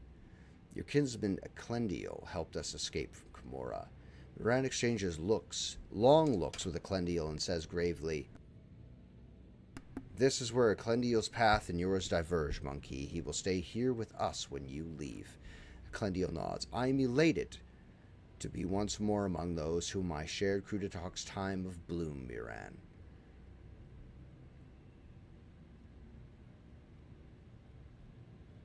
Of course, good luck, Elendil. Thank you, Mon Elentalk. Hey, we're building bridges, everybody. We're building bridges in Warhammer. Amazing.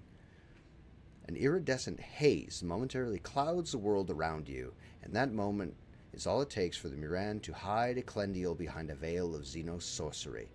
We will speak of my kin's fate no longer. All that was meant to have been said has been said. We will send instructions to our monkey's allies to provide you with means of transportation. Farewell, Monkey. I am pleased that our meeting did not spill blood into the Lilithon's womb. I'll fucking spill your womb, you fucking... Holy shit, we finally escaped Camorra. That only took like 5 episodes to get out of that. Well, I mean, it's a whole act. It's a whole act to get out of Camorra. Like, it's a time. So now we're going to get back to the Solar Queen and see that my empire is, fucking on fire.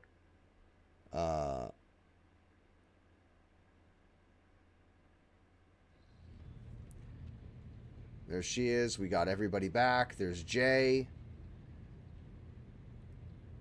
We have everyone. Yeah. We did it right, guys. We have everybody, plus 2 more. The high-ranking officers beam with genuine happiness. Dangrock steps forward and solemnly says, "Welcome to the bridge, Lord Captain. Like the rest of the crew, we are overjoyed by your return and thank the Emperor for it." The crew stares in awe and terror at the giant towering over the crowd.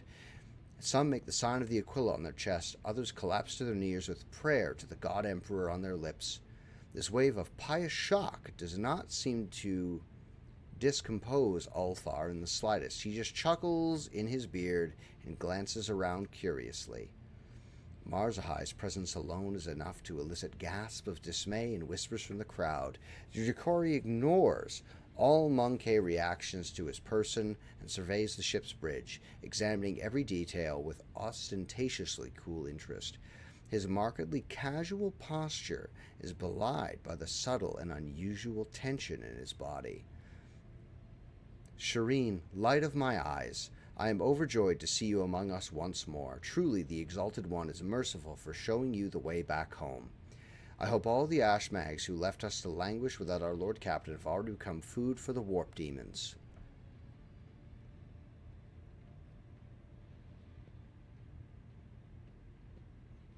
First off, how much do you know about my abduction? Not much, Lord Captain. All contact with your party was lost shortly after the supposed pirates boarded the ship and abducted your companion's kinspeople. We immediately sent shuttles with boarding parties to your aid, but we didn't find anyone on the ship save for the crew, all of whom had either been butchered or driven insane. Yurla's expression is inscrutable. Her eyes are fixed on you and you alone. "Since your lordship's body was never recovered, we hoped against hope you were still alive. Alas, even our most alert augur operations never spotted anything suspicious, and thus our ignominious failure puts you in dire peril. We inquire what happened to you, your lordship?"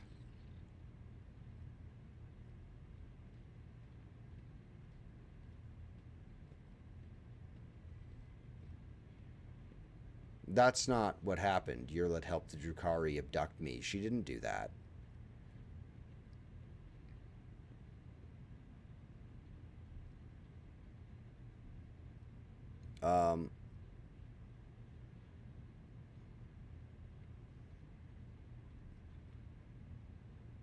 My loyal servants, I think the best thing to do would be to lie. I really feel like the lie would be the thing to do, because they're not going to question it.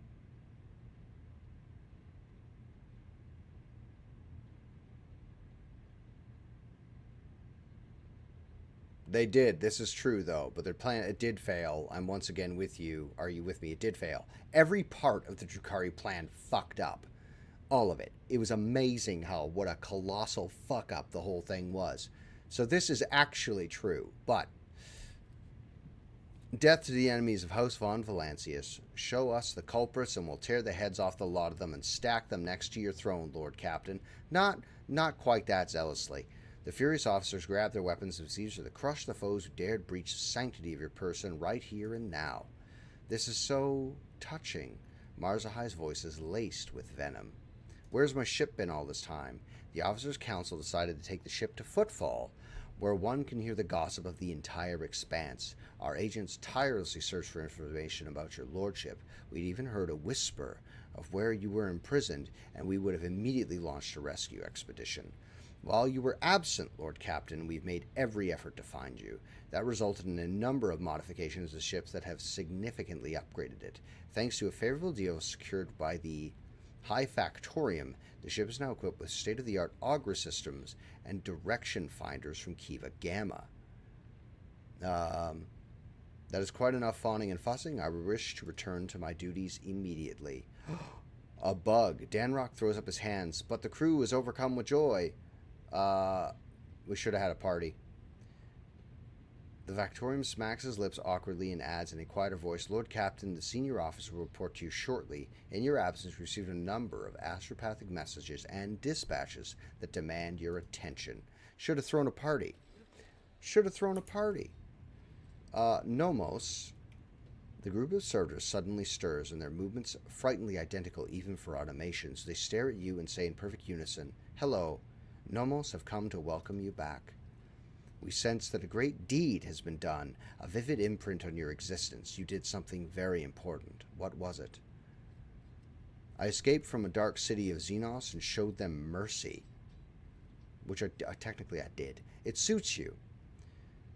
What we see in you, light and connections without the urge to destroy. Did Nomos say it correctly? The servitors' chorus, which sounds as a single voice, falls silent. Nomos appears to be waiting for your response in eager anticipation.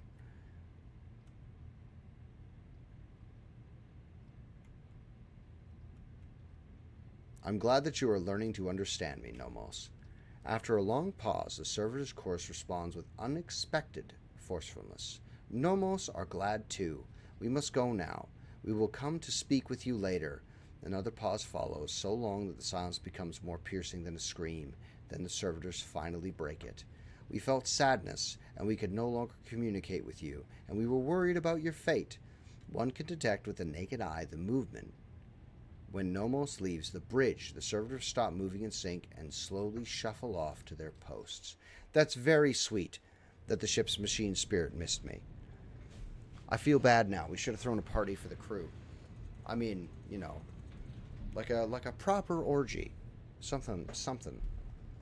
Sorry I'm bumping my camera all about. I have to get like a thing to put my camera on. Your lordship, I must report highly compromising information about a member of your retinue, namely Mistress J. Hidari, who it turns out is nothing of the sort but a commoner, a fugitive from the law and a deserter from the Imperial Guard. I have solid evidence to prove it. This evidence had better be incontrovertible.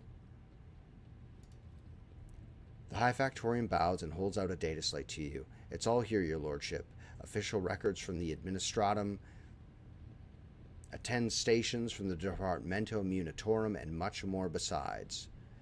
I want to know the details. I may have overlooked some nuances, but I have solid evidence that the person whom we presently know as J. Hidari served in the 19th Afreet Regiment and was identified as a perpetrator of numerous instances of theft and smuggling as well as desertion. And this individual is not of noble birth, but of the lowest origins. And how did you come to know this? In your lordship's absence, the burden of watching over the dynasty's treasury fell upon my shoulders. I deemed J. Hidari the likeliest threat to the dynasty's material security, and I had my people conduct an investigation, and they uncovered a past connection between Hidari and an individual by the name of Mercy, a highly influential figure in the Casbalica mission with a dangerous reputation.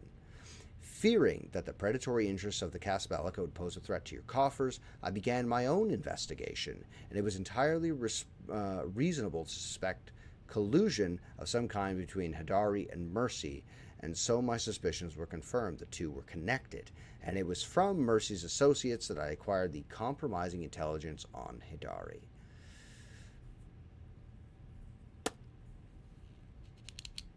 I wish to see J. Hidari. We have something to discuss.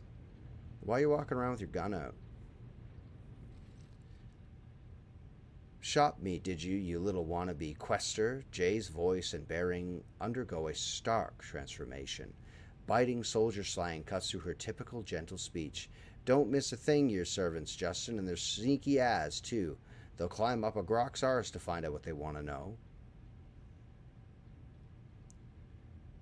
I think we need to talk about your past. Only if this scum slinks his hook, Jay nods at the now much paler Danrock.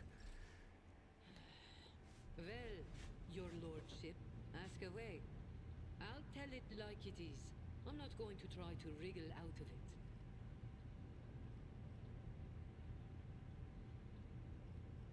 it. So tell me your real story. So what do you want to hear, Shireen? A children's tale about a beautiful princess? A ballad about a queen of thieves? How about a new story, Shireen? Once upon a time, There was a little girl who lived on a sand-covered lump of rock, and the core of that rock contained untold riches for servants of the Imperium. The girl scraped out those riches with her little hands, breaking her back and coughing up her lungs, on behalf of people who had never clapped eyes upon her, and who would never know her name. She did this every day until she turned 16, and then his servants came Ooh. and drafted the girl into the 19th Ifrit Regiment. Can you imagine? Of course, the regiment was wiped out on its first sortie, but the girl survived. The Exalted One protects. So what was next? Years serving in the Astra Militarum, just a shitload of hard labor, and fighting, and deals, and shady connections. Ooh. And new opportunities. Well. But everything in this world ends sooner or later, Shireen. The now not-so-little girl went and fell in with the Kasbalika. She saved up a little gold, and she even indulged in excess from time to time, until living the good life almost cost the little girl her head after her patrons got caught in an internal investigation between the Officio Prefectus and Departamento Munitorum. Ooh. That's rough. Don't do that. So the girl ran as fast as her little legs could carry her, until her eyes and the beams of fortune brought her to the expanse. A shitty story, all things considered, Shireen.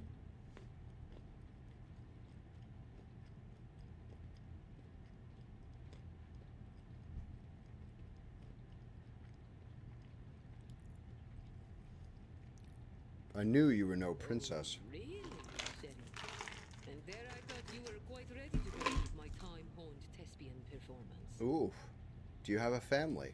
The folks on Footfall are my only family, Shireen. The trickster twins and the rest of the rabble, plain-talking and loyal as dogs. And sometimes as dull as the pommel of a worn-out blade. Hmm. So you used to be in the Imperial Guard. Corporal Haydari reporting for duty, sir. I've had enough of the Astra Militarum shit to last a lifetime, Shireen. And my body's collected enough souvenirs from run-ins with Xenos and heretics to last 2 lifetimes. Except, when it comes to the Guard, there's no such thing as used to be.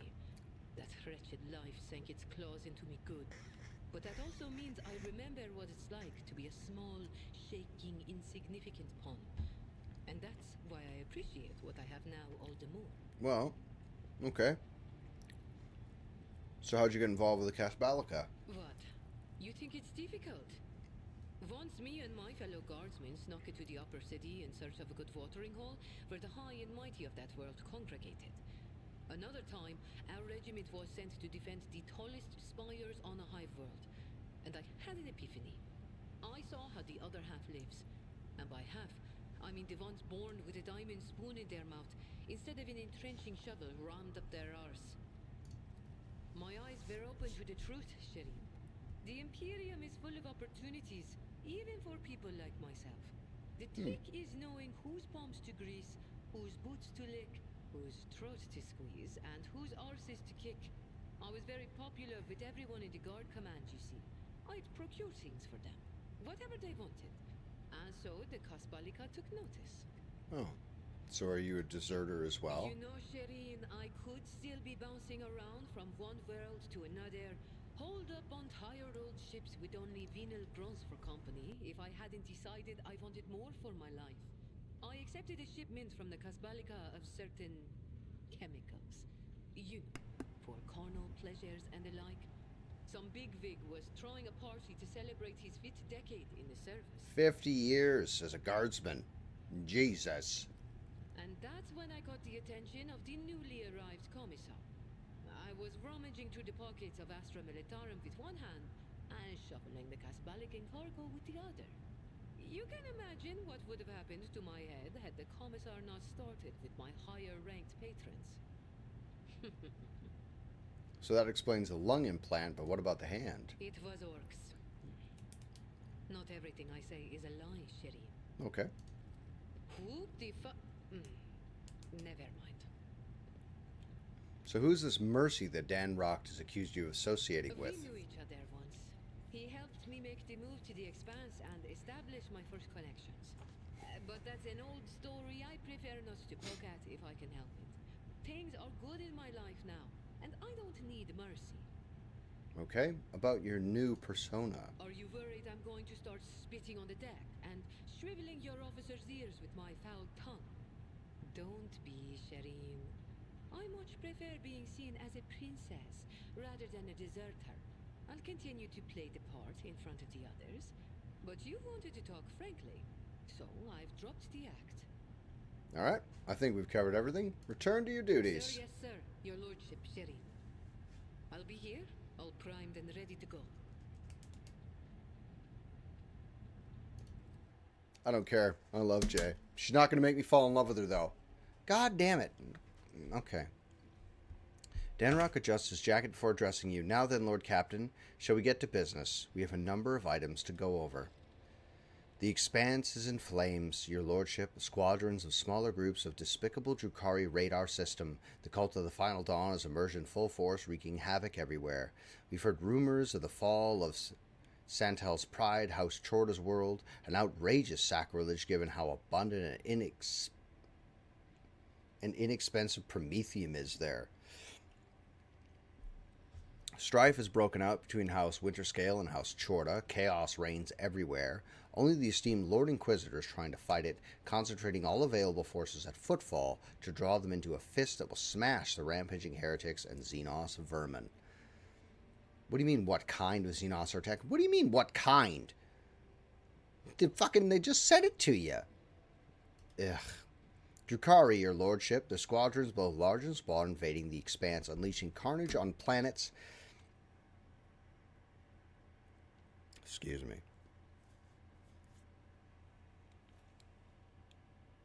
Taking captives by the thousand and attacking ships. It is as if something has poked their nest, if you will, and now they are lashing out. How fare the worlds of my dynasty? The heretics' malicious acts make it difficult to maintain astropathic contact with the colonies. The cult of the Final Dawn strikes everywhere. Their sleeper agents are active on every planet. On Fuebo 6, a mutiny was crushed after a group of newly arrived prisoners succumbed to blasphemous propaganda. The other worlds stand firm against the onslaught of the enemies of humanity and do not succumb to their pernicious influence. So Xavier Calazar is leading the defense? Exactly. The esteemed Lord Inquisitor Calazar has declared himself Warden of the Coronis Expanse and has issued orders to requisition troops. He has made Footfall his base of operations, and it was the most logically convenient point. From there, his fleet strikes out through the Expanse, destroying the forces of the Cult of the Final Dawn and the abominable Drukhari. He may be all that is currently standing in the way of the Expanse being reduced to ashes. Jesus. When heretics laid siege to Euphrates, the hollowed forge of the Cognizance fleet, the Lord Inquisitor sent an enormous force. Now, they and the Explorer squadrons recalled from the front line stand together against the heretics in battle on the sacred planet. So what's the source of strife between Enchendia and Kalagos? When the esteemed Lord Inquisitor called upon the rogue traders to join his forces, her ladyship Enchendia Chorda heeding the summons, while his lordship Kalagos Winterscale ignored it. Rumor has it that his refusal was defiant in manner and served as pretext for Lady Chorda to declare war on House Winterscale. Winterscale ships are being hunted and his worlds occupied under the pretense of compelling them to submit to the Imperial Creed. Surprisingly, for all his love of fighting, Winterscale is in no hurry to defend his domain. According to intercepted astropathic messages, he and his retinue are currently on Queteza Temer, hunting down a Xenos fleet, Eldorai by all appearances. Is there anything else I need to know? The Factorium lowers his head in thought. There have been minor developments. If you so wish, I will gladly bring up to speed on the bridge. I would not want them to take any time away on this occasion. You're fucking talking to me right now. Lord Captain, Abelard bows his head. Allow me to make a request, a personal one. While you were away, Zachary Weiss received an astropathic message from Dragonis. It concerns my family. The Wissari has been accused of treason against House von Valancius. How is that possible? I cannot comprehend it. The seneschal shakes his head helplessly. The Warsarians have served the rogue trader dynasty loyally for generations. This is hard to admit, but the news has come as a crushing blow. The accusations were leveled by or on behalf of the Drive Stems, the governing house. Under normal circumstances, the investigation would not have required your involvement, and my entire family would have been. But being of noble stock, the Warsarians are entitled, under an ancient custom, to petition for the rogue trader's personal protection once in a generation. Your personal protection, Lord Captain.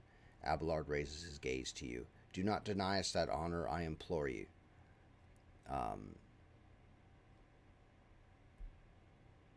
Abelard, what if your family is guilty?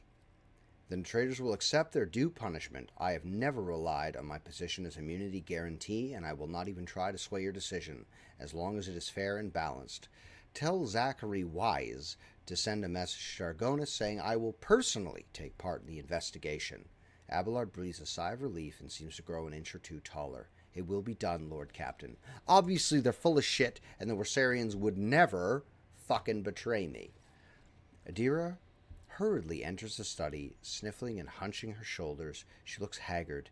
There are bags under her eyes. Her hair is disheveled. Her hands quiver slightly every few moments. With some effort, she focuses her eyes on you and forces a crooked smile. Lord Captain, I wanted to thank you for not leaving me with that sick homunculus. And I'm sorry if I said a bunch of things I shouldn't have. I was pretty out of it. You just don't know what it's like to finally be alone with your own thoughts. It wasn't easy to give that up and believe it was just another trap set by the Xenos. Well, thanks to you, things are back to the way they've always been. The door's cracked open again. My dear old whispers are back to torture me, the rascals, she chuckles bitterly. You know, I didn't come here just to get all teary-eyed and grateful on you. It seems something important, something about my whispers. See, I've been having interesting visions, and I feel like how we deal with those visions is going to decide my fate. I know it sounds dramatic, but I'm being dead serious. I keep having the same vision over and over again. I'm walking down a corridor, and there's this door at the end. And I just want to know that right behind the door is blissful silence. All I've got to do is reach out and open it, so I touch it with my fingers, and I can feel the cold, rough metal. And then I suddenly snap out of it and always find myself staring at a wall in some compartment or other. I look behind me, and all the doors on the way are open, but I have no memory of how I got there. Lord Captain, I'll cut to the chase. Please help me find that door. I'm not joking. This is a matter of life and death. My gut tells me it's my last chance to deal with my powers, and if I don't, she trails off.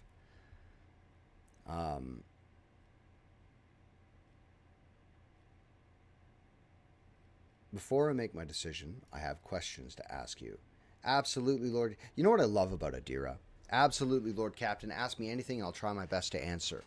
Adira is fucking dog loyal. She's absolutely fucking dog loyal. And I love that.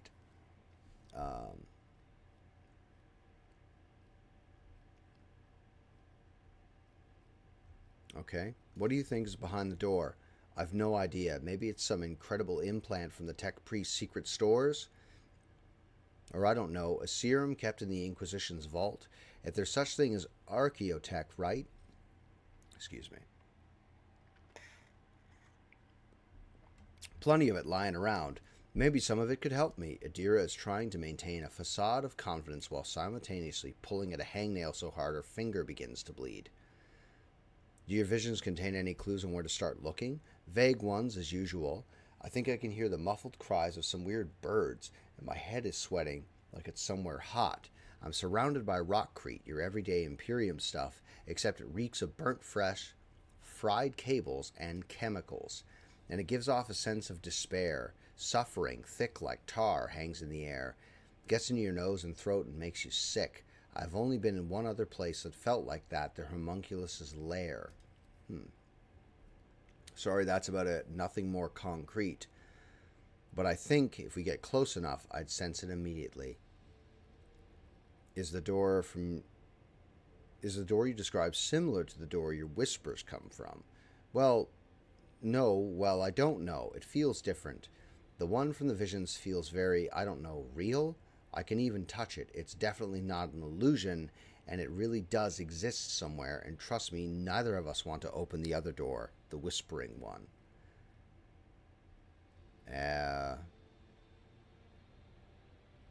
I find it difficult to believe that suppressing your abilities is safe. Adira snorts. Oh, it's really, really not. I'm sure you've heard stories about how people tried to lock Psykers' abilities away for good, and how those Psykers would then eventually go insane and explode into little pieces. Besides, you don't need stories to remember what happened to me when Tervantius blocked my powers. Just a bit longer, my brains would have been mush. But if there's a way, no, not to shut the door completely, but to make it so the tiny little crack remains, now that's a different story. I can just feel it. If we find this thing, whatever it is, I'll be all right. I have no more questions. We will find this door, I give you my word. Some of the darkness in Adira's eyes clears, and her smile widens slightly. Thank you, Lord Captain. I knew you wouldn't leave me in a bind. As soon as I sense we're close, I'll let you know right away. More favors. Jesus. Justin. Heinrichs gives you a curt nod in greeting. I apologize for barging in unannounced. I have received news that I must discuss with you face to face. Clearly, you're fucking here. You may recall that I mentioned that Achilles, Heinrichs pauses before continuing, that Achilles Scalander was transferred into my remit by a colleague. The colleague in question has contacted me. She requires my immediate assistance. Who's this colleague? Heinrich hesitates for a moment before answering.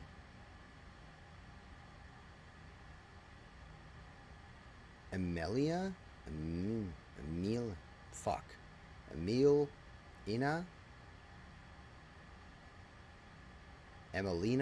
Emelina, there it is. Leichenhart. Sage. I can't get fucking Emelina, but I can get fucking Leichenhart, no problem. Look at that shit. My fucking dyslexia knows no bounds. That one is weird. Like, it was moving around. It looks like the word I said it was just now, but before there were letters were just like this, right? But then I got fucking Leichenhart, no problem. Sage to the Lord Inquisitor. Tell me more about Emelina. Who is she? An acolyte who was assigned a different range of objectives in the Coronis Expanse. Hendrik trails off, then shakes his head. Throne take me. I'm still trying to hide information from you, even when I'm asking for your help. Emelina is a sage, a unique acolyte of the Inquisition who can absorb huge amounts of knowledge and store it in her own memory more securely than any data crypt. She entered the Lord Inquisitor's retinue even before I did. Talking to her is a strange experience, but that is barely scratching the surface of who she is. Emelina is an incredible scholar, an expert on the forbidden and the illicit, and of course she is a loyal servant of the Golden Throne. You say talking to her is a strange experience. What does that mean? Heinrich locks his fingers and says nothing for a few seconds. Since birth. Ads start in 3 minutes. Since birth, Emelina has been different from other people. Specialists from the Imperium enhanced natural gift of hypermencia. There are certain procedures that can be done. She creates separate blocks of memory, which she can lock under a code word or even overwrite with new information. She can organize her mind like a normal person arranges boxes on a shelf. One might contain information about a recent mission in the Calixus, another in the latest decrees of the Lex Imperialis, and another on her own childhood memory. This level of compartmentalization might seem somewhat insane to the untrained eye, but it's a price one paid to turn an ordinary servant into a useful tool of the Inquisition. Alright. You said the forbidden and the illicit. What does that entail? Jesus. Emiliana carries knowledge that is forbidden to common servants of the Imperium. She carries this knowledge within herself, as it cannot be entrusted to logs or cogitators. Heinrichs frowns. I said before that acolytes of the Inquisition must shoulder a heavy burden to come into contact with things that can penetrate and corrupt the soul. For sages, this is an especially trying ordeal.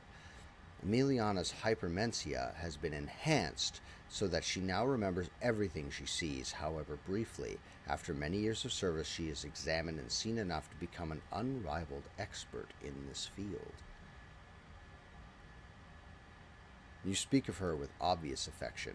Heinrich gives you a crooked smile. Emiliana was something of a mentor to me. She helped me when I only just joined the Lord Inquisitor's circle. She taught me psi techniques to maintain my focus and equanimity.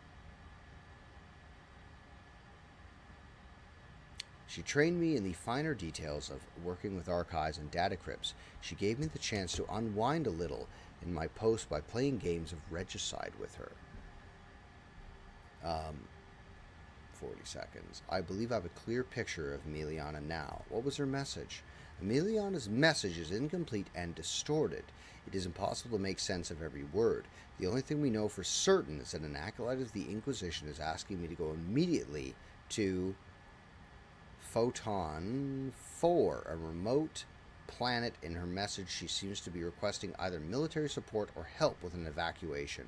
But whatever precipitated the request, Emiliana would not make it if it were not absolutely necessary. And 5, 4, 3, 2, 1, break.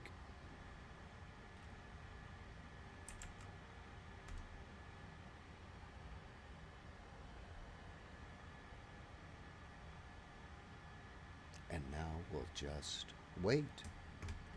We'll just wait it out.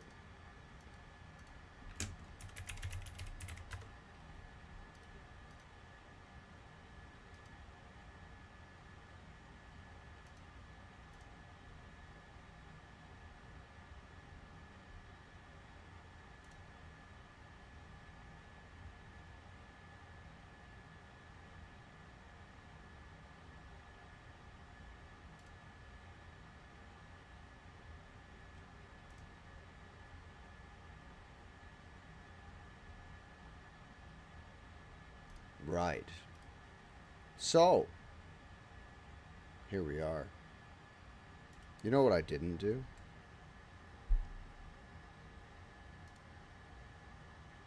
Look at Warhammer art. That's what I haven't been doing.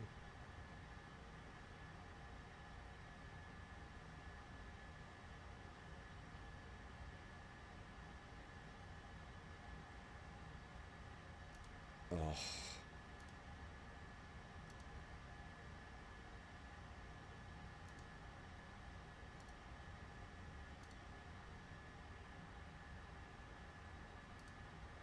One minute, 30 some odd seconds. Oh, after all these conversations, I think I'm going to call it, gentlemen, because I'm feeling a little tired. It is midnight, fuck. We'll do that, and then tomorrow will be more adventures.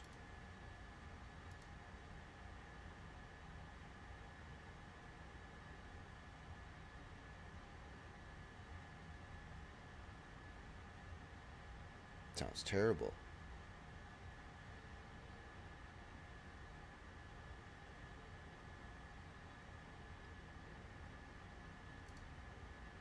One minute left on this ad.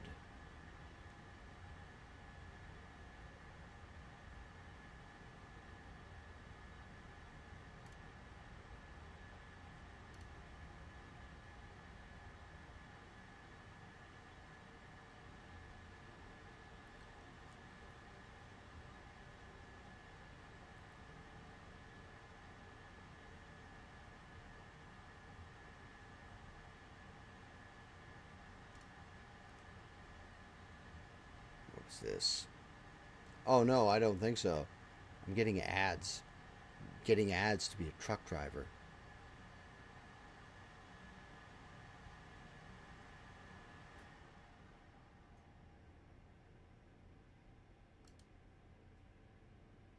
Good for you, buddy. Good for you. He finished his Warhammer army. Good for you. That's a big achievement. That's a lot. What's up, guys? Holy God.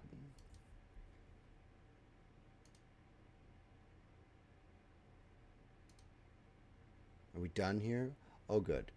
Ads in progress. Still 40-something seconds. Is this timer a different timer than that one. I don't know if ads are still playing, so I'm not going to hop back in to Rogue Trader for another 30 some odd seconds. As a frost advisory, I got to bring a plant in. I got to bring my hanging ivy in tonight so it doesn't die. Because we have put in some work keeping that fucking plant alive. And I don't want to lose it now. It was nearly dead. It was nearly dead before. But we'll have to see. All right, now. Ads are finished. Here we go. Back to what we were talking about. I know a rogue trader has more than enough other matters to deal with. Nevertheless, I would like to officially request the Lord Captain's assistance in dealing with this issue. Heinrich inclines his head. I have no authority to demand anything from House von Valancius, therefore I am confining myself to a request for the sake of the Coronis Expanse and the Imperium. Okay.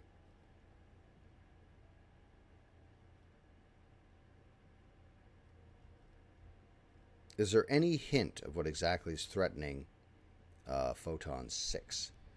Heinrich says nothing for a time, then begins to speak slowly as though he is fighting against resistance.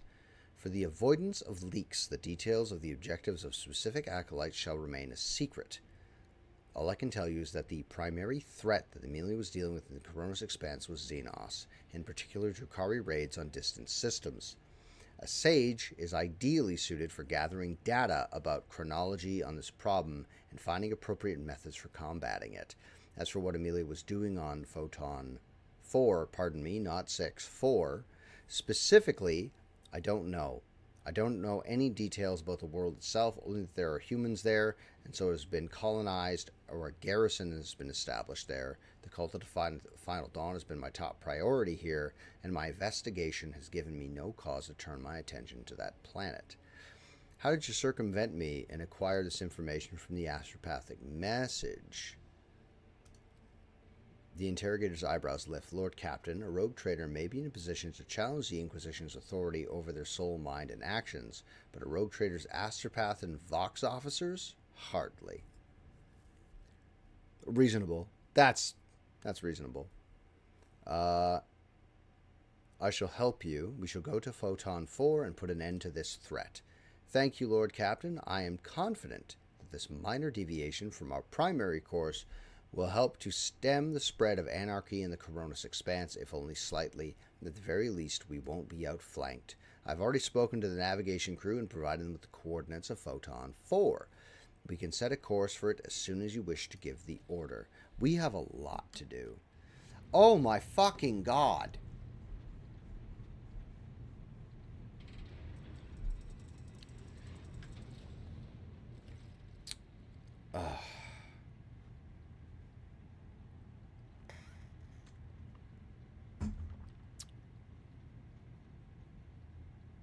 Alright, enough, Xenos. Justice will be done, one way or another. Heinrich's voice drips with venom. Slither all you like, heretic spawn, but you'll never leave this ship unscathed. The bridge is enveloped in an unusual silence. The officers on duty are huddling in the corners, looking on curiously at what is transpiring in the center.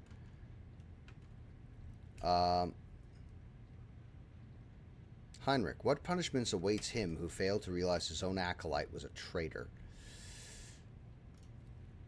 Upon hearing your words, the interrogator stiffens and he grits his teeth in anger. Achilles died after receiving due punishment. Even if it was not at the hands of the Inquisition, I will hear no more about it. Catching sight of you, the curious crew members dash to their posts, leaving only the senior officers in the middle of the bridge. For how long are you going to tolerate this filth on your ship, Justin, this foul traitor who has already dragged you into the darkness once and almost left your protectorate without its sovereign? Rogue traitor, Heinrich's voice makes your blood run cold. Has Eldari heresy clouded your judgment? Treachery always means death, either for the traitor or for the one betrayed. You almost died in Camorra. Your retinue, you know what became of them. Is it not high time justice was done? High time, not hard time. Those present nod wordlessly, but do not dare to interfere. Now this is a fine spectacle. The inhuman gets what she deserves. Let us all watch and laugh. Your wonderful path has led you into a rather thorny situation, cousin.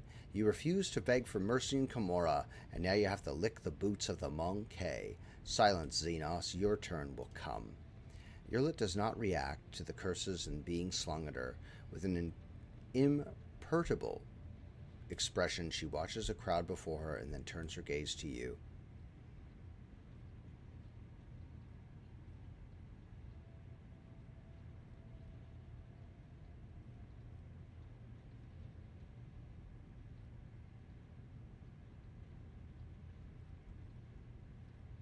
Anyone else want to share their thoughts? You know, Lord Captain, I will support any order you give, but to keep this Xenos in the retinue, especially after everything, Abelard casts a tense look at the lower bridge. After everything that's transpired because of her, it would not be wise. I don't know, Lord Captain. Adira is unusually subdued. You can punish her, but, you know, death is permanent. It's not like we were stuck in Gamorra forever, you know. Yurlit blankly surveys the crowd. I think you may have forgotten who gives the orders on this ship. How dare you burst onto the bridge and make demands of me? Which is how I would respond.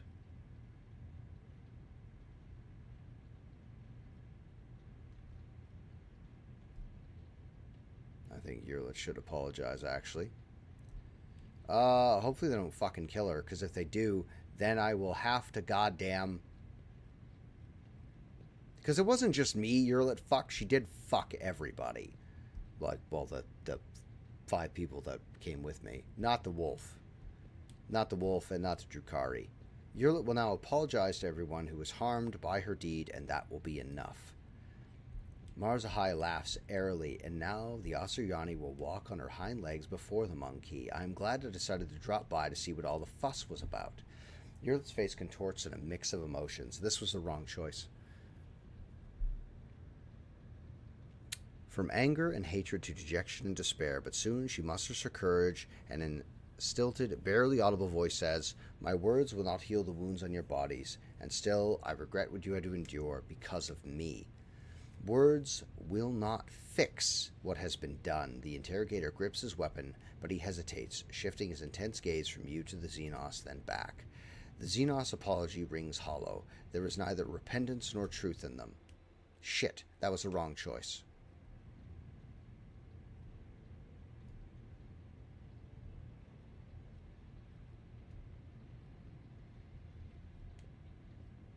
Are you all right? Yurlit shrugs uncertainly. Your monkey have had it worse. I will live, and the wounds of my soul will eventually heal. They will live too, but their souls will forever bleed painful memories. They will forgive you. Not all of them, not right away, but they will. Stop it. You cannot believe that Ellen talk. I do not need words of comfort. The words of these monkey do not touch my soul. Only your thoughts matter, yours and mine. Do you really not care about what happened, or are you trying to conceal your true feelings again? I am sorry that my mistake led anyone along the paths of the Dark City. I can see their pain and rage. I understand. But words and pity will not help them. Only time and perhaps revenge, which will dull their pain for a little while. But you have taken away their chance for revenge, Ellen Talk, and all we can do now is wait. Yurlit nods and gestures elegantly before leaving. Until we meet again, Ellen Talk, may the darkness scatter into the myriad of new stars before you. I hope I made the right choice there. Not that I'm trying to necessarily sleep with any of my whatsits. Let's have a little talk with the High Factorum here.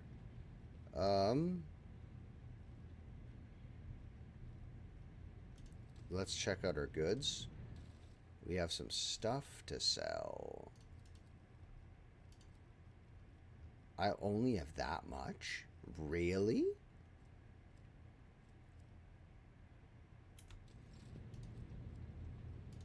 Do you have anything I can take? Nothing, eh? Okay, well, I gotta get back to fucking work then, don't I?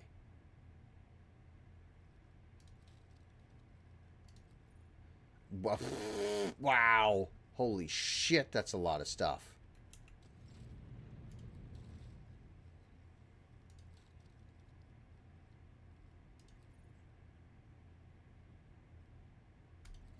Yes. Yes. Ooh, what's this? It's all new stuff. Trading. Can't, eh? Alas. Okay, so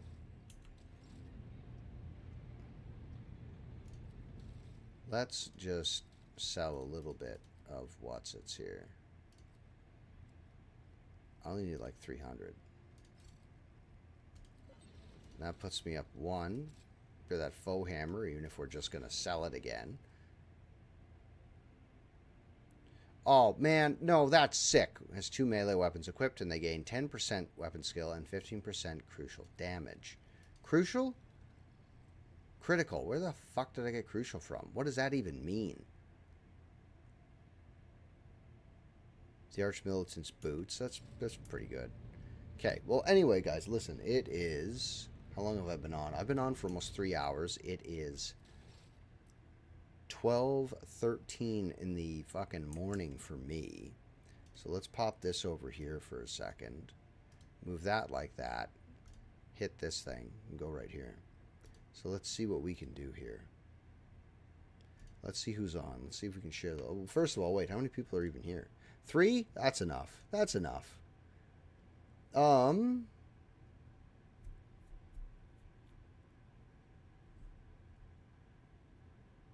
Let's see if we can make a new friend here.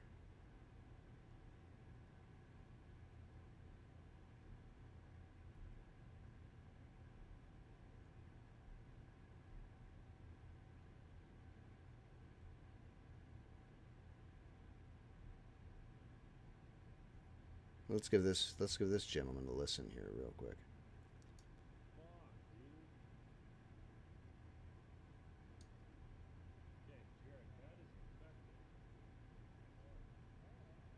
Alright, that's the guy in voice chat. Oh, that's not what I meant to do. That's not what I meant to do at all. Let's...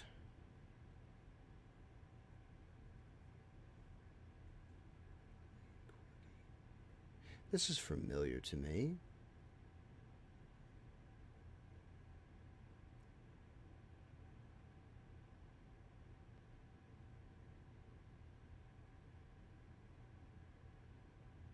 Oh, Grimscar. Okay, tell me more here. What's going on in this thread? Are you a VTuber? You look like a VTuber. Well, anyway, guys, let's make some new friends over here. Let's do this. Yeah, that's what we're gonna do. So anyway, guys, listen, I'm gonna go because it's time now. I'm gonna go to bed, get up, do some stuff. I'm gonna go, do work, all that shit. Try to find some. Today was a very productive day for Rogue Trader. This way. Productive. We finally got out of the Dark City, and that makes me very happy. Now I have to do all kinds of companion quests and shit, which I fucking love. I gotta bring my plant in. Don't even forget that. But thank you, everyone, for coming and hanging out with me. Thank you, Dubes, for the raid tonight. I really, really appreciate it. Yeah, the vacation in the Dark City's over. Now I gotta get back to work. Yeah, so I'm gonna go. I will be back tomorrow morning, I believe.